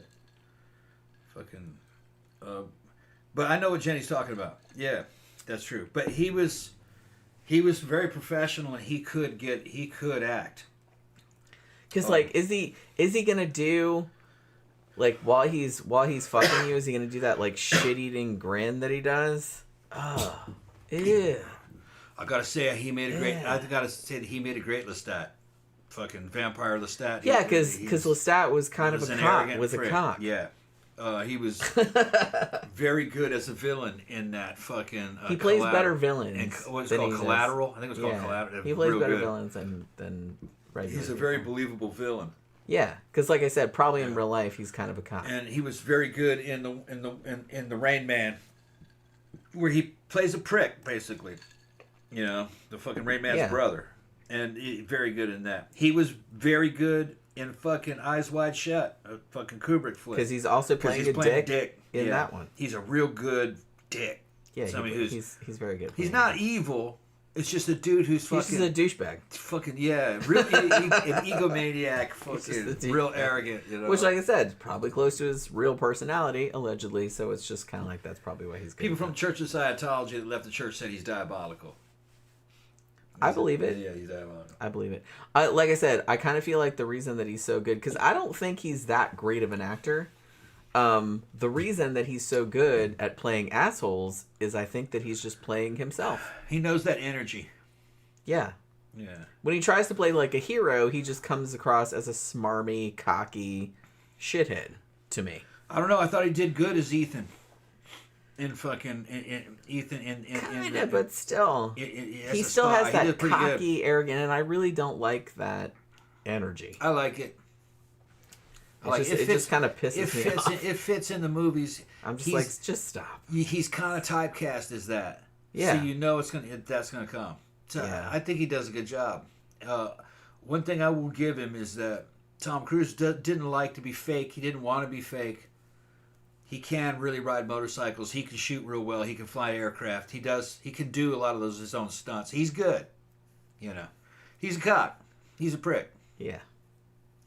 But that doesn't mean he's not any good. It's just that's... Yeah, I would never say that. Yeah, like he's been good in a lot of movies. And Zach says I did actually kind of like him in Vanilla Sky, though. That's another one that... I don't think we've reviewed that one. I don't think I've seen it. I saw the original Spanish movie, which was called Open Your Eyes. Vanilla Sky was a remake of a foreign film. I've heard it was good, but I don't think... If I did see it, it didn't make an impression. I did see the original, though, which was great. But somebody said, hold on a second. Heideser said, just read that Samantha Egger passed away. Wasn't she in The Brood? Yes, I didn't hear that actually. I've read everything I've heard today was about Ace from Kiss, like him dying, but I hadn't heard that Samantha Egger had died. She was the one that was giving birth to the Rage babies. Yeah. That was like licking all the fetuses and stuff. The thing about Tom Cruise, getting back to that. Tom Cruise can act, but that's not why he's good. What's great about Tom Cruise is that he is a movie star, and a lot of movie stars can't act. They're not really. It's not even They're not even called on to act really. They just kind of show up. They play themselves, and they look really great. Hey, they look at me. and then they have their own fans. And whatever movie they're going to be in, it's going to be a hit because they're in it. There was an old school movie star. Half of them bitches couldn't act. Tom could act. He could act. When he wanted to. Yeah, he could act. But his strength was not his acting, though. His strength was that he was a movie star. And it just... those guys are gone now. He was kind of like famous for being famous, basically. It was kind of like that. It's like that, yeah. And Arnold was that too. He was just famous for being that famous. They went to see Arnold go, make his fucking silly fucking, I'll be back. And this stupid one-liners and shit. Yeah, everybody just goes to see that. So, but like I said, I don't know if I consider them an actor because I kind of feel like if you're an actor, yeah, you disappear into the role. Yeah. And movie stars don't. Ideally, Yeah. you would forget that Yeah. that's an actor that you're watching. Yeah, and movie stars don't. People are paid to see. They're that just guy. going to see them. Yeah. So it's like they just have to show up and be themselves in whatever movie. I remember when I was a kid, coming up in the 70s and 80s, Dustin Hoffman was considered to be the best American actor. I go back and watch this shit, though. He's not that good. He's more of a movie star than anything else. Well, he had a shtick. He had a brand, and that's what people were going to see. And that was the type of roles that he played. Yeah. But like I said, I kind of feel like the best actors disappear into the roles. You forget that you're watching an actor. And like I'm trying to think of just a couple off the top of my head. Charlize Theron does. Charlize Theron in Monster. Yeah. Because when I was watching that movie, I legit forgot that wasn't Aileen Wuornos. Yeah, I had to like remind myself that Aileen Wuornos is dead. Yeah. You know what I mean? Because she fucking killed that. She embodied. Yeah. And also, we rewatched Ed Wood the other day. Yeah. Martin Landau as Bela Lugosi. I forgot. I saw that in the theater too, and I legit forgot that was not Bela Lugosi that I was watching. Yeah. Well, that's the ideal for me. Yeah. I want to forget that I'm watching an actor. Yeah. And you don't see that a lot. I mean, those were just the two that I thought of offhand, but just because those were the two that made the biggest impression on me as me forgetting, and they were both playing real people. Yeah. You know what I mean? Also, the guy who played the Goblin and the guy who was in fucking... Willem Dafoe? William Dafoe. Willem Dafoe is rad. I love him. I will watch him in He can become other anything. characters. He can become another person. You'll forget that that's him. He played... You should probably see... I was just rereading today my review of Poor Things, the Yorgos Lanthimos movie. Oh, yeah. And Willem Dafoe was in that, playing a sort of Dr. Frankenstein type character. Yeah. That movie is bonkers. But, like, in the best possible fucking way. You would probably love it. I don't know. You might hate it. I'm not really sure. I loved it. I thought it was fucking fantastic. But, it's crazy, for sure. Yorgos Lanthimos is kind of a nutcase. But, like, I've liked everything of his that I've seen, even though it's all weird as shit. But, you know, that movie's weird as shit, but it was also one of the most entertaining movies that I think I've seen in a very, very long time. Also one of the funniest fucking movies I've seen in a long time. Very funny. And I don't even think it... Well, no, I guess it meant to be funny. But it was funny in a, like, kind of a fucked up sort of way. The weirdest movie star, if you ask me, where I was like, man, this guy... Why is this guy a movie star? I mean, I could kind of understand it maybe at the time, but he was just... It was almost kind of like he was becoming overexposed. It was that... Fucking, who was the dude from Dances with Wolves? Fucking who? Kevin Costner? Kevin Costner. Kevin Costner always came across as so fucking wooden to me. And he's vanilla. There's nothing to that guy. I've seen him in a lot of movies. Generic. Yeah. Like, not even meaning to. It's just he was in every movie. And he's in all the movies, yeah. And that was like the law or something? He had to be in a movie. Every movie was made. And he's just so stilted and wooden. Like, I never forgot that was Kevin Costner. And boy, when he was like in his 40s... But man, he did so many fucking movies. When he was in his 40s, I mean, they were just touting him as the biggest sex symbol of all times. Him and Mel Gibson. Around that same time. Oh, and Mel Gibson, they were, oh, he's so sexy. He's 42. How could an old guy be that sexy? 42 is nothing now. You know, that's I never thought Mel Gibson was sexy either. Oh, he's on the fucking covers of magazines. He doesn't give me a sexy. He was getting like I'm not shitting on other people because everybody's got different tastes, and my tastes are very idiosyncratic. I own that. Yeah, but you also have to understand that the way Hollywood and the media worked back then, they didn't fucking go, hey, look, this guy's got a shit ton of fans. We're gonna put him on the cover. They're like, no, look, we're like, this guy here, we think we can get a lot of fans off him. Let's put him on the cover and say how all the women love him. Well, yeah, I know. So they were artificially generated. They're trying to like pump it up. Yeah, they're artificially generated. I never really got the... And it was always the most kind of vanilla, generic guys because they were the leading man. And the leading men are always kind of like an ingenue with the girls, which is a kind of like a generic male leading character figure. And I just remember during that time, you know, The Bodyguard, you know, when fucking... With Whitney Houston. Houston, and just... Man, Kevin Costner was in so many fucking movies, and he was just so... He was, like, the same.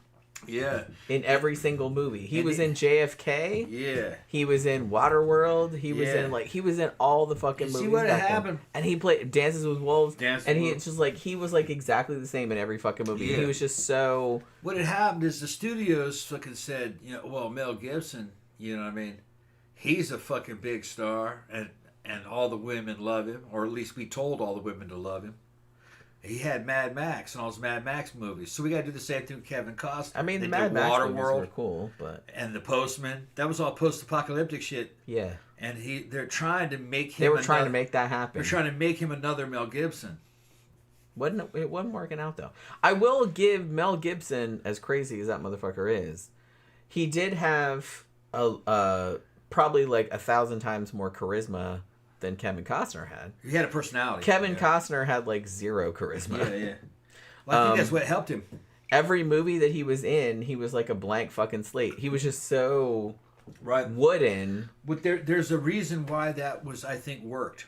Is because you could add anything you wanted onto that black slate. You could imagine you were seeing you're more projecting you're projected. But still, to me, I was just like, is this motherfucker doing the same Kevin Costner shit he does in every single movie? Yeah. He's just Kevin. You might as well have a cardboard cutout of Kevin Costner and just move him around. What was funny is that that's what I always thought. Dudes weren't watching those dudes. That wasn't the audience. They had a more female audience during that time. Not this female. Yeah. What fucking teenage dudes and young guys who they wanted to see was fucking Stallone and Arnold and fucking Bruce Willis. But girls liked those too. They liked them too. It's not necessarily because they thought the dudes were sexy. They were just fun movies. Because of fun movies. They're just fun. You're right. Girls like fun movies too. Yeah. I know that might be a shocker. Guys weren't watching Kevin Costner's movies though. I was also not watching. Yeah, but that's why Waterworld didn't do well, which was actually a pretty good movie. Was it? I remember it being pretty expensive. I remember it being very terrible and very boring. No, it wasn't terrible. It was very expensive. It was all shot on fucking water. Yeah. And they went way over budget. And Kevin Costner plays a guy who's a mutant. He can breathe underwater, which allows him to go down and get all the submerged fucking shit that's in the cities underneath there. He had a fucking catamaran. It was all. He was basically kind of like Mad Max of the ocean. There was no surface because the ice caps had melted, so there was no land. It was just a water world. Yeah, hence the title of the movie. Yeah, and they were trying to grow crops and shit. Yeah. It was an interesting post-apocalyptic movie. It's a good idea. Yeah. I don't think it was really that well realized, despite how much money they spent on it. The thing is that the bad guys were goofy. They had a big oil tanker that they were rowing, and you had fucking who's that crazy? Wasn't Dennis Hopper? Dennis Hopper was their leader. And and they kind of like fucked up the movie. He wasn't really kind of sinister enough, and the bad guys weren't really bad enough. It was almost like a throwback because I don't even know if it was a throwback, but it's like they'd have these movies where the villains would just be these ridiculous dorks. Yeah. Well, it wasn't a throwback to Mad Max. It was a throwback actually to Beyond Thunderdome, Mad Max 3. Yeah. Which was the American interpretation of that. And then he did The Postman, which was from a book. I never read the book, but I've heard about it. Which is another post-apocalyptic one. They kind of fucked it up. And that was another expensive movie. It was better than Waterworld, though. I don't think I ever saw The Postman, did I? Pretty good. I mean, I probably saw it at some stage, but because people used to loan me movies all the time, so I'd watch them. But it's most of them didn't make an impression. It was a post-apocalyptic world. There was no United States anymore, and it was just city-states that were trying to protect themselves, like Mad Max. And some dude with a donkey was scrounging around, found a big mail bag. And with he a decided skeleton. he was gonna, and he took on the guy's jacket and the mail bag, deliver all the mail, and went to go deliver. Which, like I said, that's a good idea for a movie. Yeah, that's to pretend to be a postman, deliver the mail, and then he slowly becomes a real postman and helps put the United States back together. The book was supposed to be. There was the army of the eights that was going around recruiting people and fighting and shit. And in the movie, they were just dudes. In the book, they were cyborgs. They were and they were old. They were over 100 years old, but they were still kind of youthful. And they had cybernetic parts on them and shit. And they were like an army out of the 1800s, you know, horses and fucking AR-15s and handmade leather uniforms and shit. But the dude who wrote the book was a real shitbag. I mean, I fucking saw an interview with him. He's a dumbass. Zach says, Tom is one of those people who's so good looking it's kind of unsettling, like he doesn't really look real. Honestly, I never really found Tom Cruise like good looking. You know? Like I said, he's kind of one of those dudes that's like generically good looking, whereas those kind of people don't really register to me because I'm just like, yeah, it's a good looking person. There's like a lot of those and they all kind of look like that. And so it doesn't really make an impression. I never thought of him as particularly ugly or particularly good looking. He just never really made an impression physically on me one way or the other.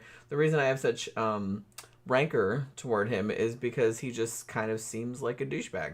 And he's a Scientologist, which is always going to be a big strike against you, like in my book. Because I've known some Scientologists in my time, and yeah, I have a big history with that. And I wasn't in Scientology or anything, don't get that idea. But I've known a lot of Scientologists because I used to live in Clearwater. And I don't like it. I don't like that culty bullshit. And so the fact that he's still in that just pisses me off. So that just like is another strike against him, really, because of that.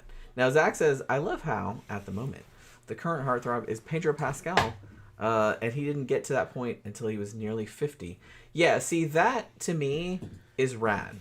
Now, Pedro Pascal is kind of a sexy motherfucker. Like I said, not classically good-looking, perhaps, but he always plays, like, cool-ass characters. Like, he seems like a cool-ass dude. That, to me, is, like, way sexier than just some empty plastic surgery looking motherfucker that's in some Marvel movie that they AI up. You know what I mean? It's just kind of like that doesn't really have any charisma. So I can see that better. He's like, because he's kind of a regular looking dude, but kind of a charismatic regular looking dude. And that to me is like a lot sexier than just a fake looking dude, you know, which a lot of the dudes are. Same with the chicks too. Let me see. Yeah, Burgess agrees with me. No, Tom Cruise is not that good looking. Agreed. Yeah, I wouldn't say he's ugly. He's just, I don't think he's unusually good looking. I just think he's just, I don't know, man. I guess because I grew up in the goth scene, like normies all look the same to me. They all look the same. Yeah. And he just looks like one of those. They all look the same. So I don't get it. Let me see. Oh, John Gore says Mel was good in Edge of Darkness. I don't think we saw that. I'm going to write that down, though. Who? Mel Gibson. Edge of Darkness. Sounds familiar. I don't think I saw that. I think I saw it. What was the I one? think that might have been a cop movie, I think. What was the one? Wasn't that about bad cops or something? What was the one that we saw? I think we reviewed it a while back. Where he was like... Was he a Santa Claus? Wasn't it like a Christmas movie? Yeah, I think he was a Santa. I think he was. Yeah, I think that might have been him. And that one was actually pretty fun. That was like from a year or two ago. We reviewed it. I can't remember what the name of it was. Santa Claus with a 45. Yeah. That one was actually pretty fun.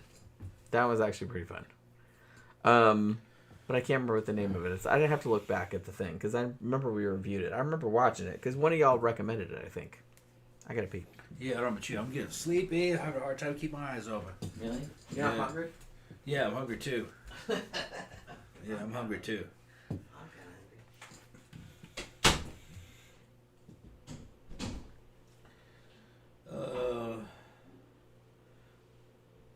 Bridget Bennett is asking, what does Tom take? TRT? I don't know if you're asking about me or if you're asking about Tom Cruise. I don't know. Yeah. All right. See what's everybody talking about. You. Okay, she said you. I guess you must be new to the show.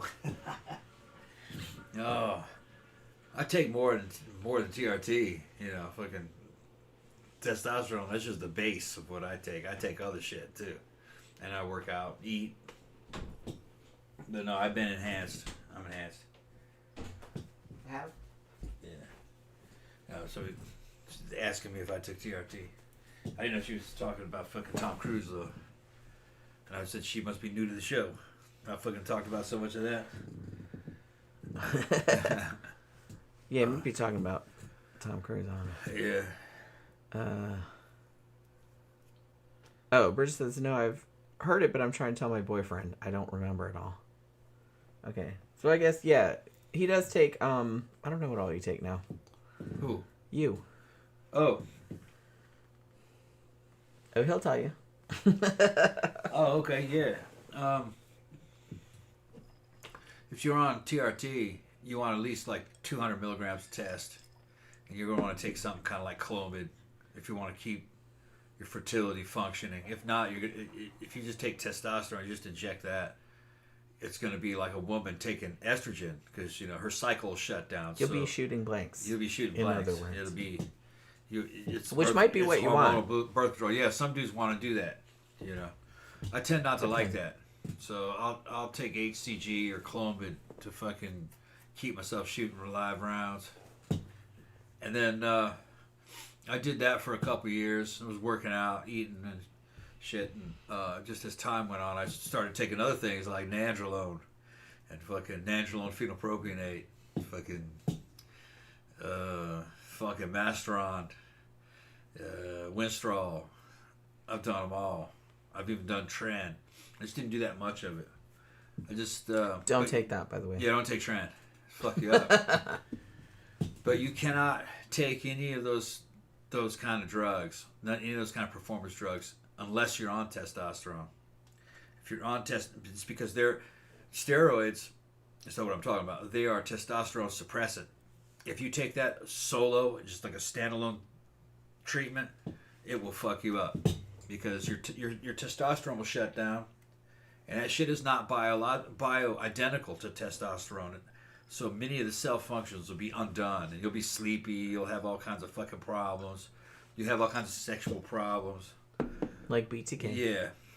So, but if you're on testosterone, you can do and stop steroids at will. You can jump on and off them at will, within reason. As long as you're not doing super high doses. But no, I do steroids too. Fucking, yeah, Bridget says that's fine. We have 2 kids already. Yeah. Okay, you can let it shut down. That'll save you some money a month. Yeah. To get started, you want to fucking go on. I mean, I'm postmenopausal, so I can't get pregnant anyway. She's on gear though too. But I'm also on stuff. Yeah. So, what you do is, if you don't know what you're doing, you don't trust yourself, you get on your phone and you go onto Amazon, you go to Google, and Google HRT or TRT clinic near me, and it'll come up on the map. And go see them guys. They're going to cost you about $200 a month. And they'll hook you up, and they'll be doing your blood work. Probably like every 3 months, they're going to want you to do blood work, and they'll charge you another fucking $200. All that shit, I did that for a couple years, and then it was just all a waste of time because I could get better shit for cheaper on the black market. Well, once you learned everything, they taught me how to use it. Get your own stuff. And blood work, as long as you're not, all the blood work's going to tell you is it's going to tell you you're on steroids. That's what it's going to tell you. Everything that's kind of like fucking associated with steroids that happens to your bloodstream, you know. AI, fucking Grok.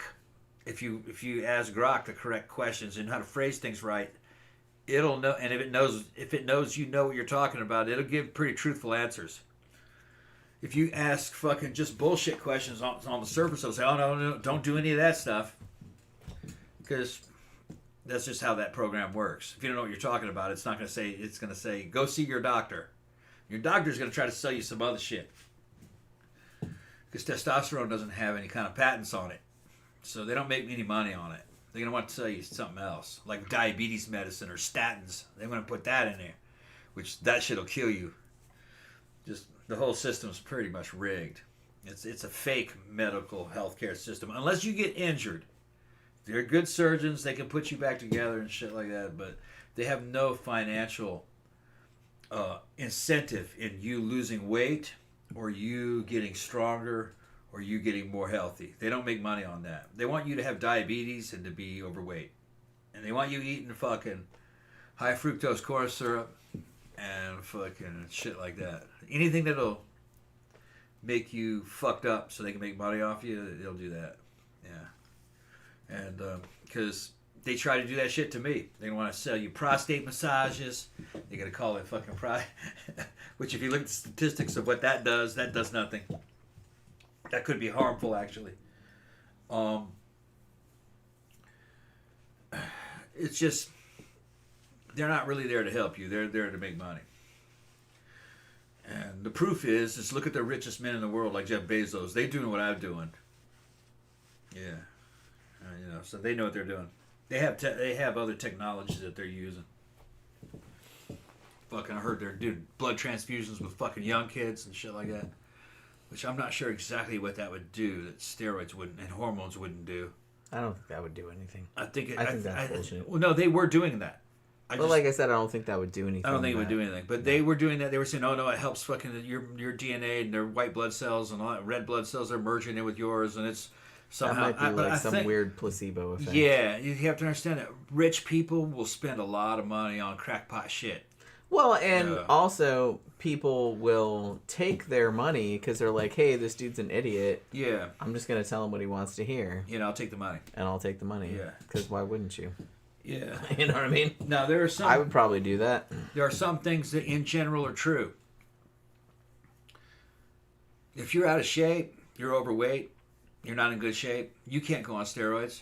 It'd be a risk for you to even take testosterone. Because you'll work yourself harder on that shit, it can kill you. You're not in good enough shape for that.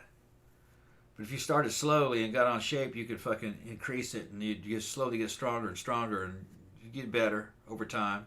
It's just that the average person lives a sedentary lifestyle. They don't do much of anything. They're not really fucking disciplined. So they can't do injections on their own and run medical protocols on themselves, and they can't manage their own health.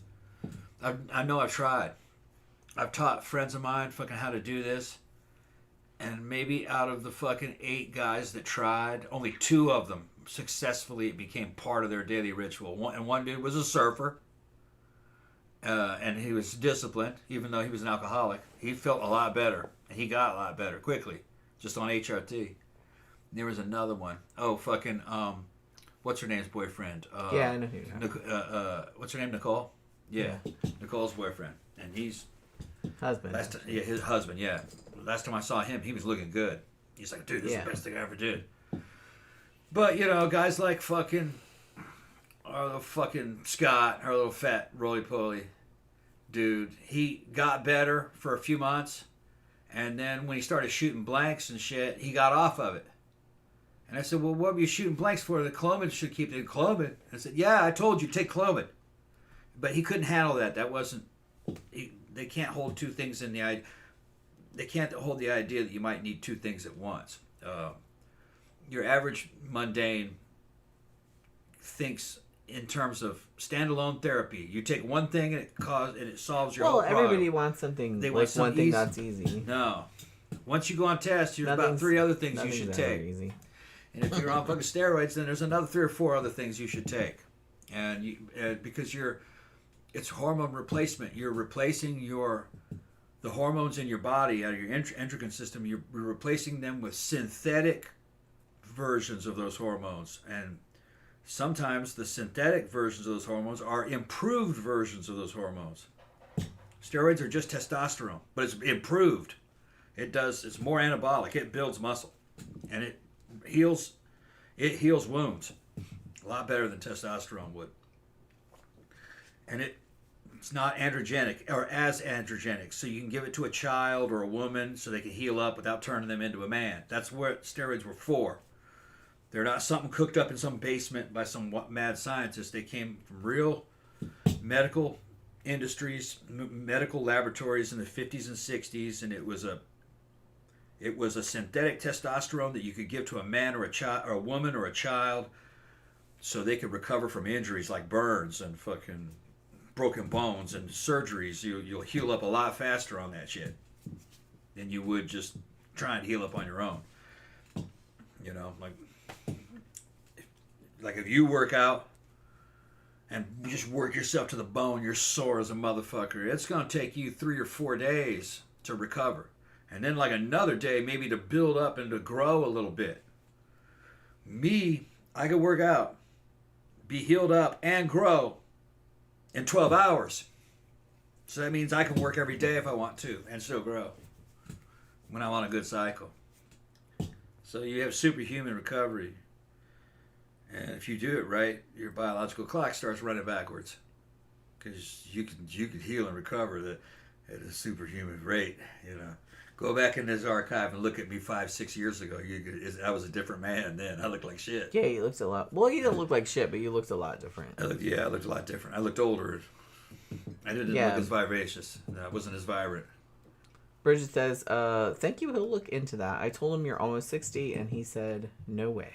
Yeah, I'm 57. 56 you are. 56, yeah. Don't get excited. 56. I thought, no, I'm pushing 60. Yeah, you were born in 1969. Yeah. And I didn't look this good at 48. I didn't look this good. Fuck, I actually didn't look this good in my 20s. My body.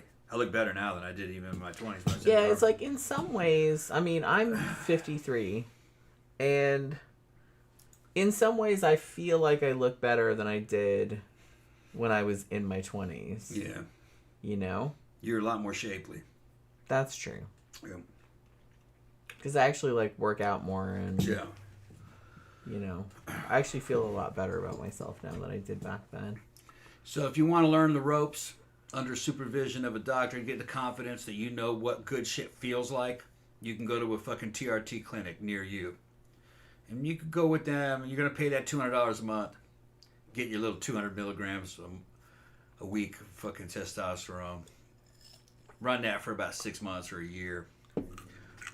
Then learn how to use cryptocurrency, and you fucking find international brokers. Buy that shit on the black market. Or the black market's really, it comes out of real laboratories. It's just over the counter in certain countries. Yeah, you have to buy it from overseas. Yeah, you're buying it from overseas. But it's not illegal in other countries. So. Yeah.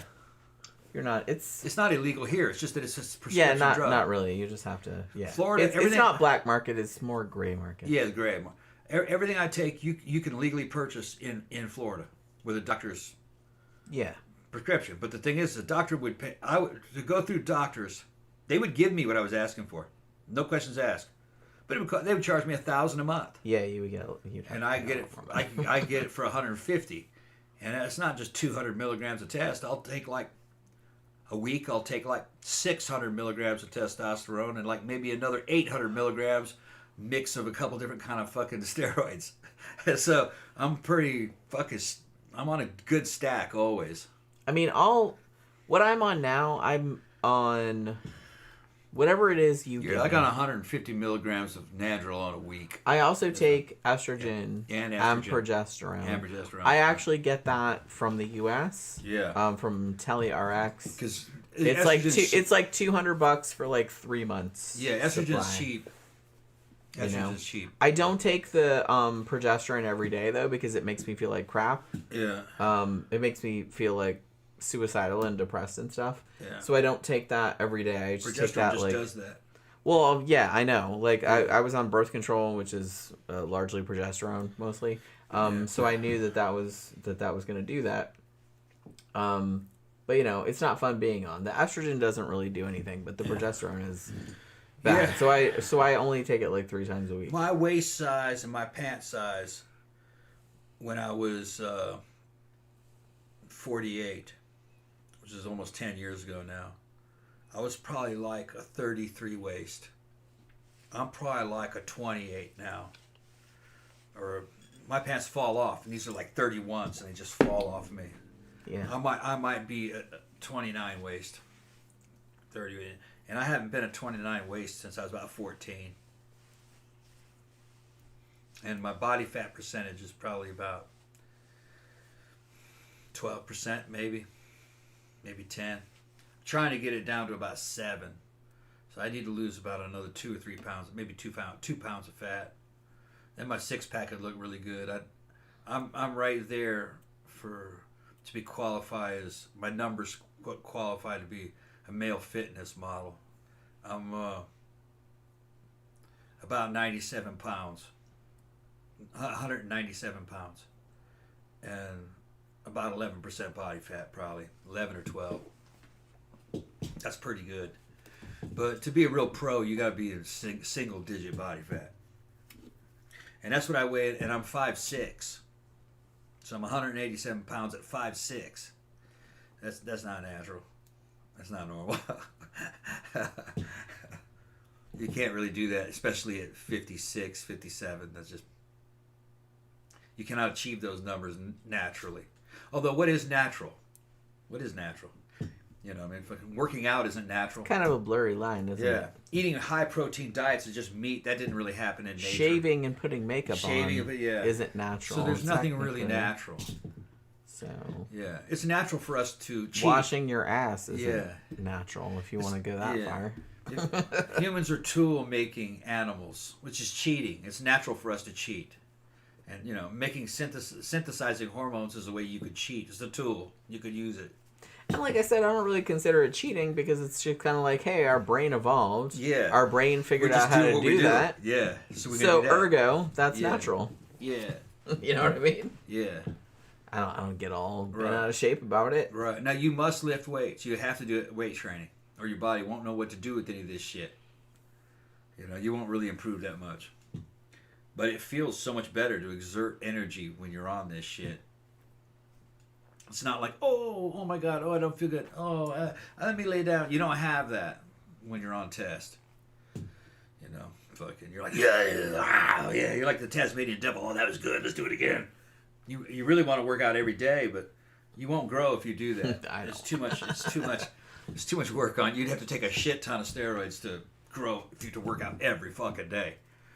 And it'd be like a dangerous levels of it, which that's what some of the old pros did, or they claim to have done. I'm not sure, because I'm at the point now where I can just do steroids and sit around and eat meat and grow. I'm just a protein synthesis machine. You know, fucking, I got to where I was only working out twice a week, and I didn't work out last week. I could feel that I was still growing, and I didn't want to fuck it up. So I'm good. I'll just sit around and grow, and then it'll taper off, and I go, okay, I got to go in there and tear up some more muscle fiber, stimulate some muscle.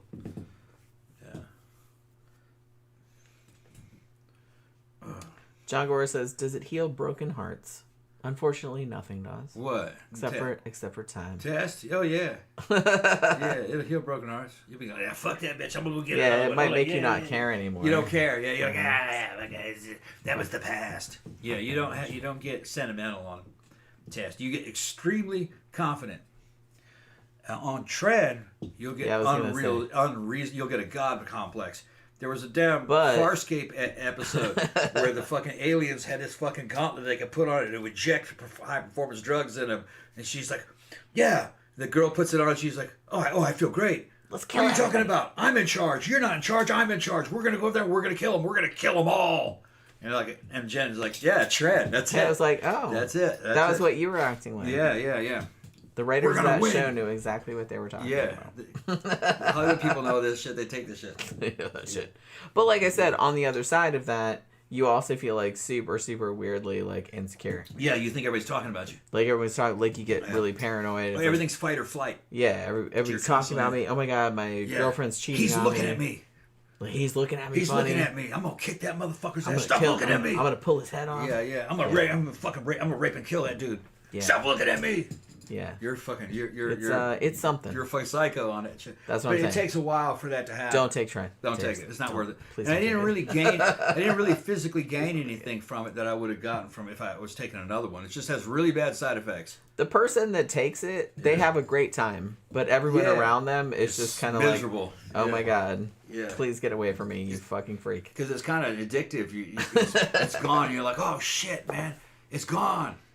I don't feel like a god, and I'm not in hell anymore. Because you kind of like the weird. Well, yeah, I mean, you would love that kind of shit because you're kind of like that anyway.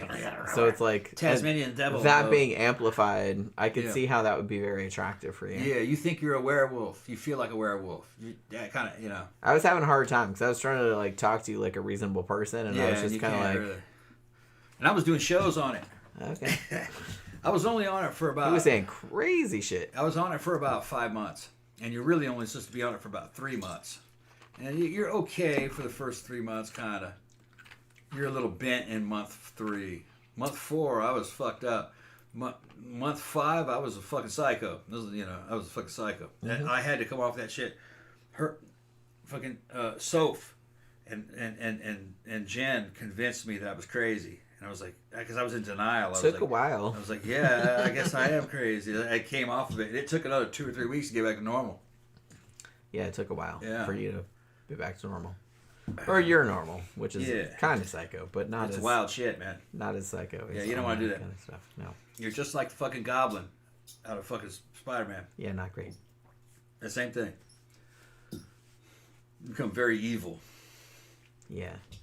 But you don't know it. You think it's totally normal. Yeah, you just think it's totally normal and like everything. And like if somebody tries to talk you down from it, like you don't even listen or you can't reason with them. Yeah, it was originally made for humans. It's on the 19 nortestosterone branch of anabolic steroids. It's just a different ester of decadurabolin, really. But they put it out for people, and real quickly the laboratory pulled it. They said no, they're like, oh my goodness, because they didn't realize that. Never mind. It's the same thing as Deca and NPP. Which was safe. It's just that it's a different ester, and it has something to. It affects your brain differently. Something about the way that it's absorbed into your body. So they pulled it from the market. This is back in the '60s, but it was very cheap to make, and it's fucking extremely strong. 5 times the anabolic ability and 5 times the anabolic ability of testosterone per milligram. And the androgenicity is pretty high too, but I don't think it's as high as test itself. But there's just something about what it does to you, and you become very hyper masculine, and you want to kill other dudes because they're looking at your woman or they're too close to you. You don't. He's too weak to be. I don't like that guy. He's too weak. I'm gonna have to kill him. Then you see big fucking scary motherfuckers who's oh man, I love this guy. Oh look, he's awesome. This dude is so fucking. So you simp up and suck up to fucking big, intimidating dudes, and then you fucking want to kill weak dudes. You're kind of constantly protecting the nest. You're doing lots of weird mammalian and reptilian nesting ability. It's very mating oriented. It's very real primal. It's animalistic. Well, they pulled it from human use, and because it was cheap, they sold it for veterinary use, and they used it in the cattle industry. And they get the fucking cows shacked up on Tran. And they usually did it before they went to slaughter. I heard a kitty sneeze. Yeah. They'd give them a bunch of that shit, and then you could load them up into the cattle cars. And they wouldn't eat for days, but they wouldn't lose any weight on their way to slaughter because they were on Tran. And, nobody knows what it did to the cows, The cows probably right there. That bitch is cheating on me. Yeah, He's they're probably like they're probably doing the same thing, but they can't tell you. Yeah, they're going to slaughter anyway. So fuck you, bitch! Don't fuck you, bitch! You're looking at me. Stop looking at me. Stop thinking about me. Crazy shit. Yeah. So. Not a fun time. I wouldn't recommend. Yeah, but when they made it for veterinary use and they got into the cattle industry, the price it went way low. Well, dudes on those farms would take it. Oh, man.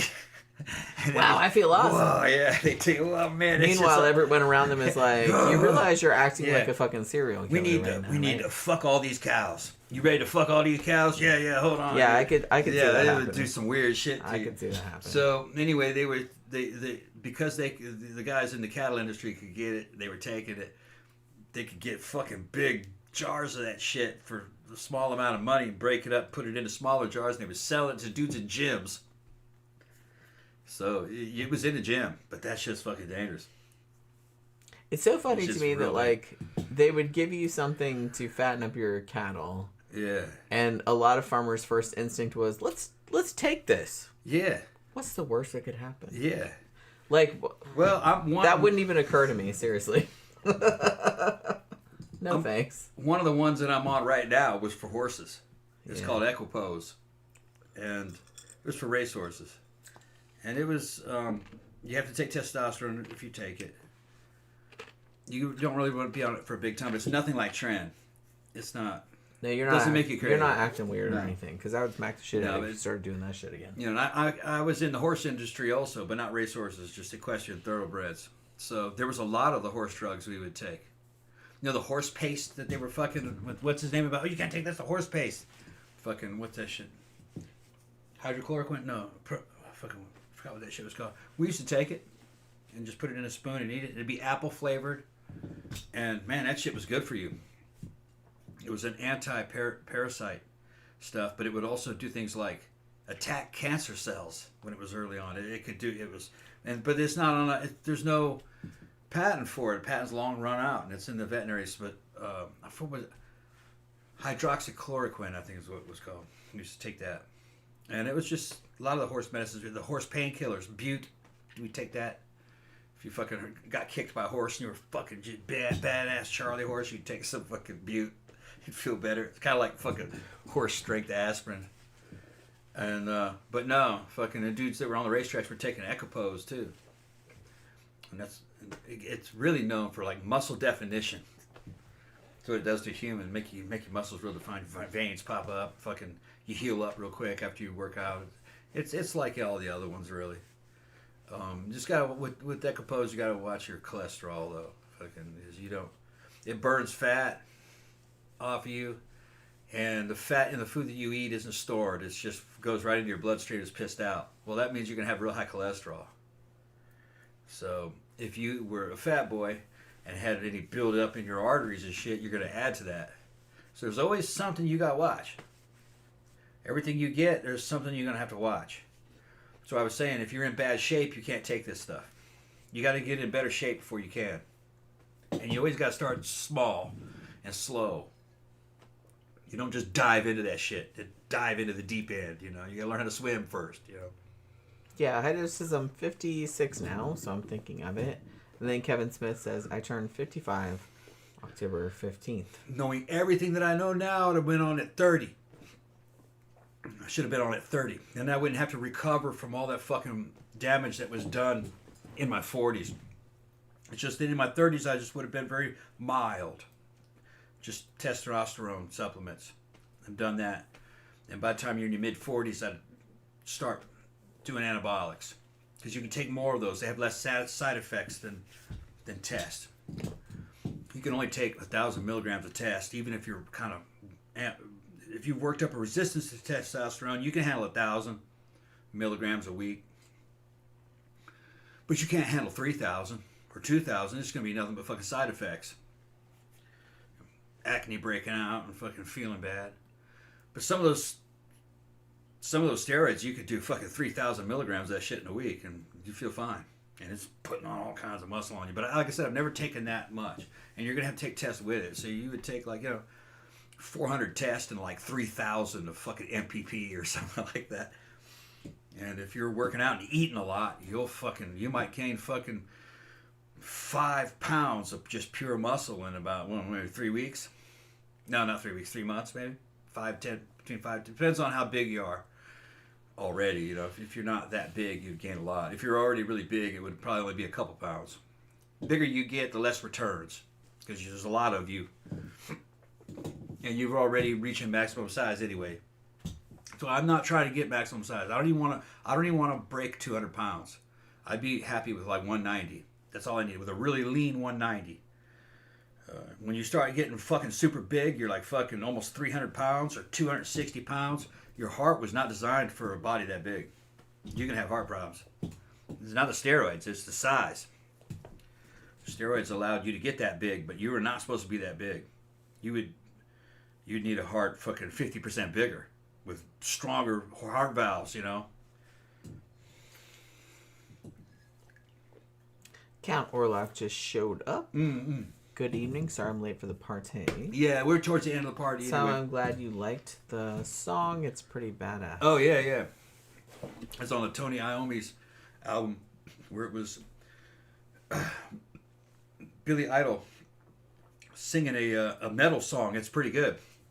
And that led me into a video of a show, a live production.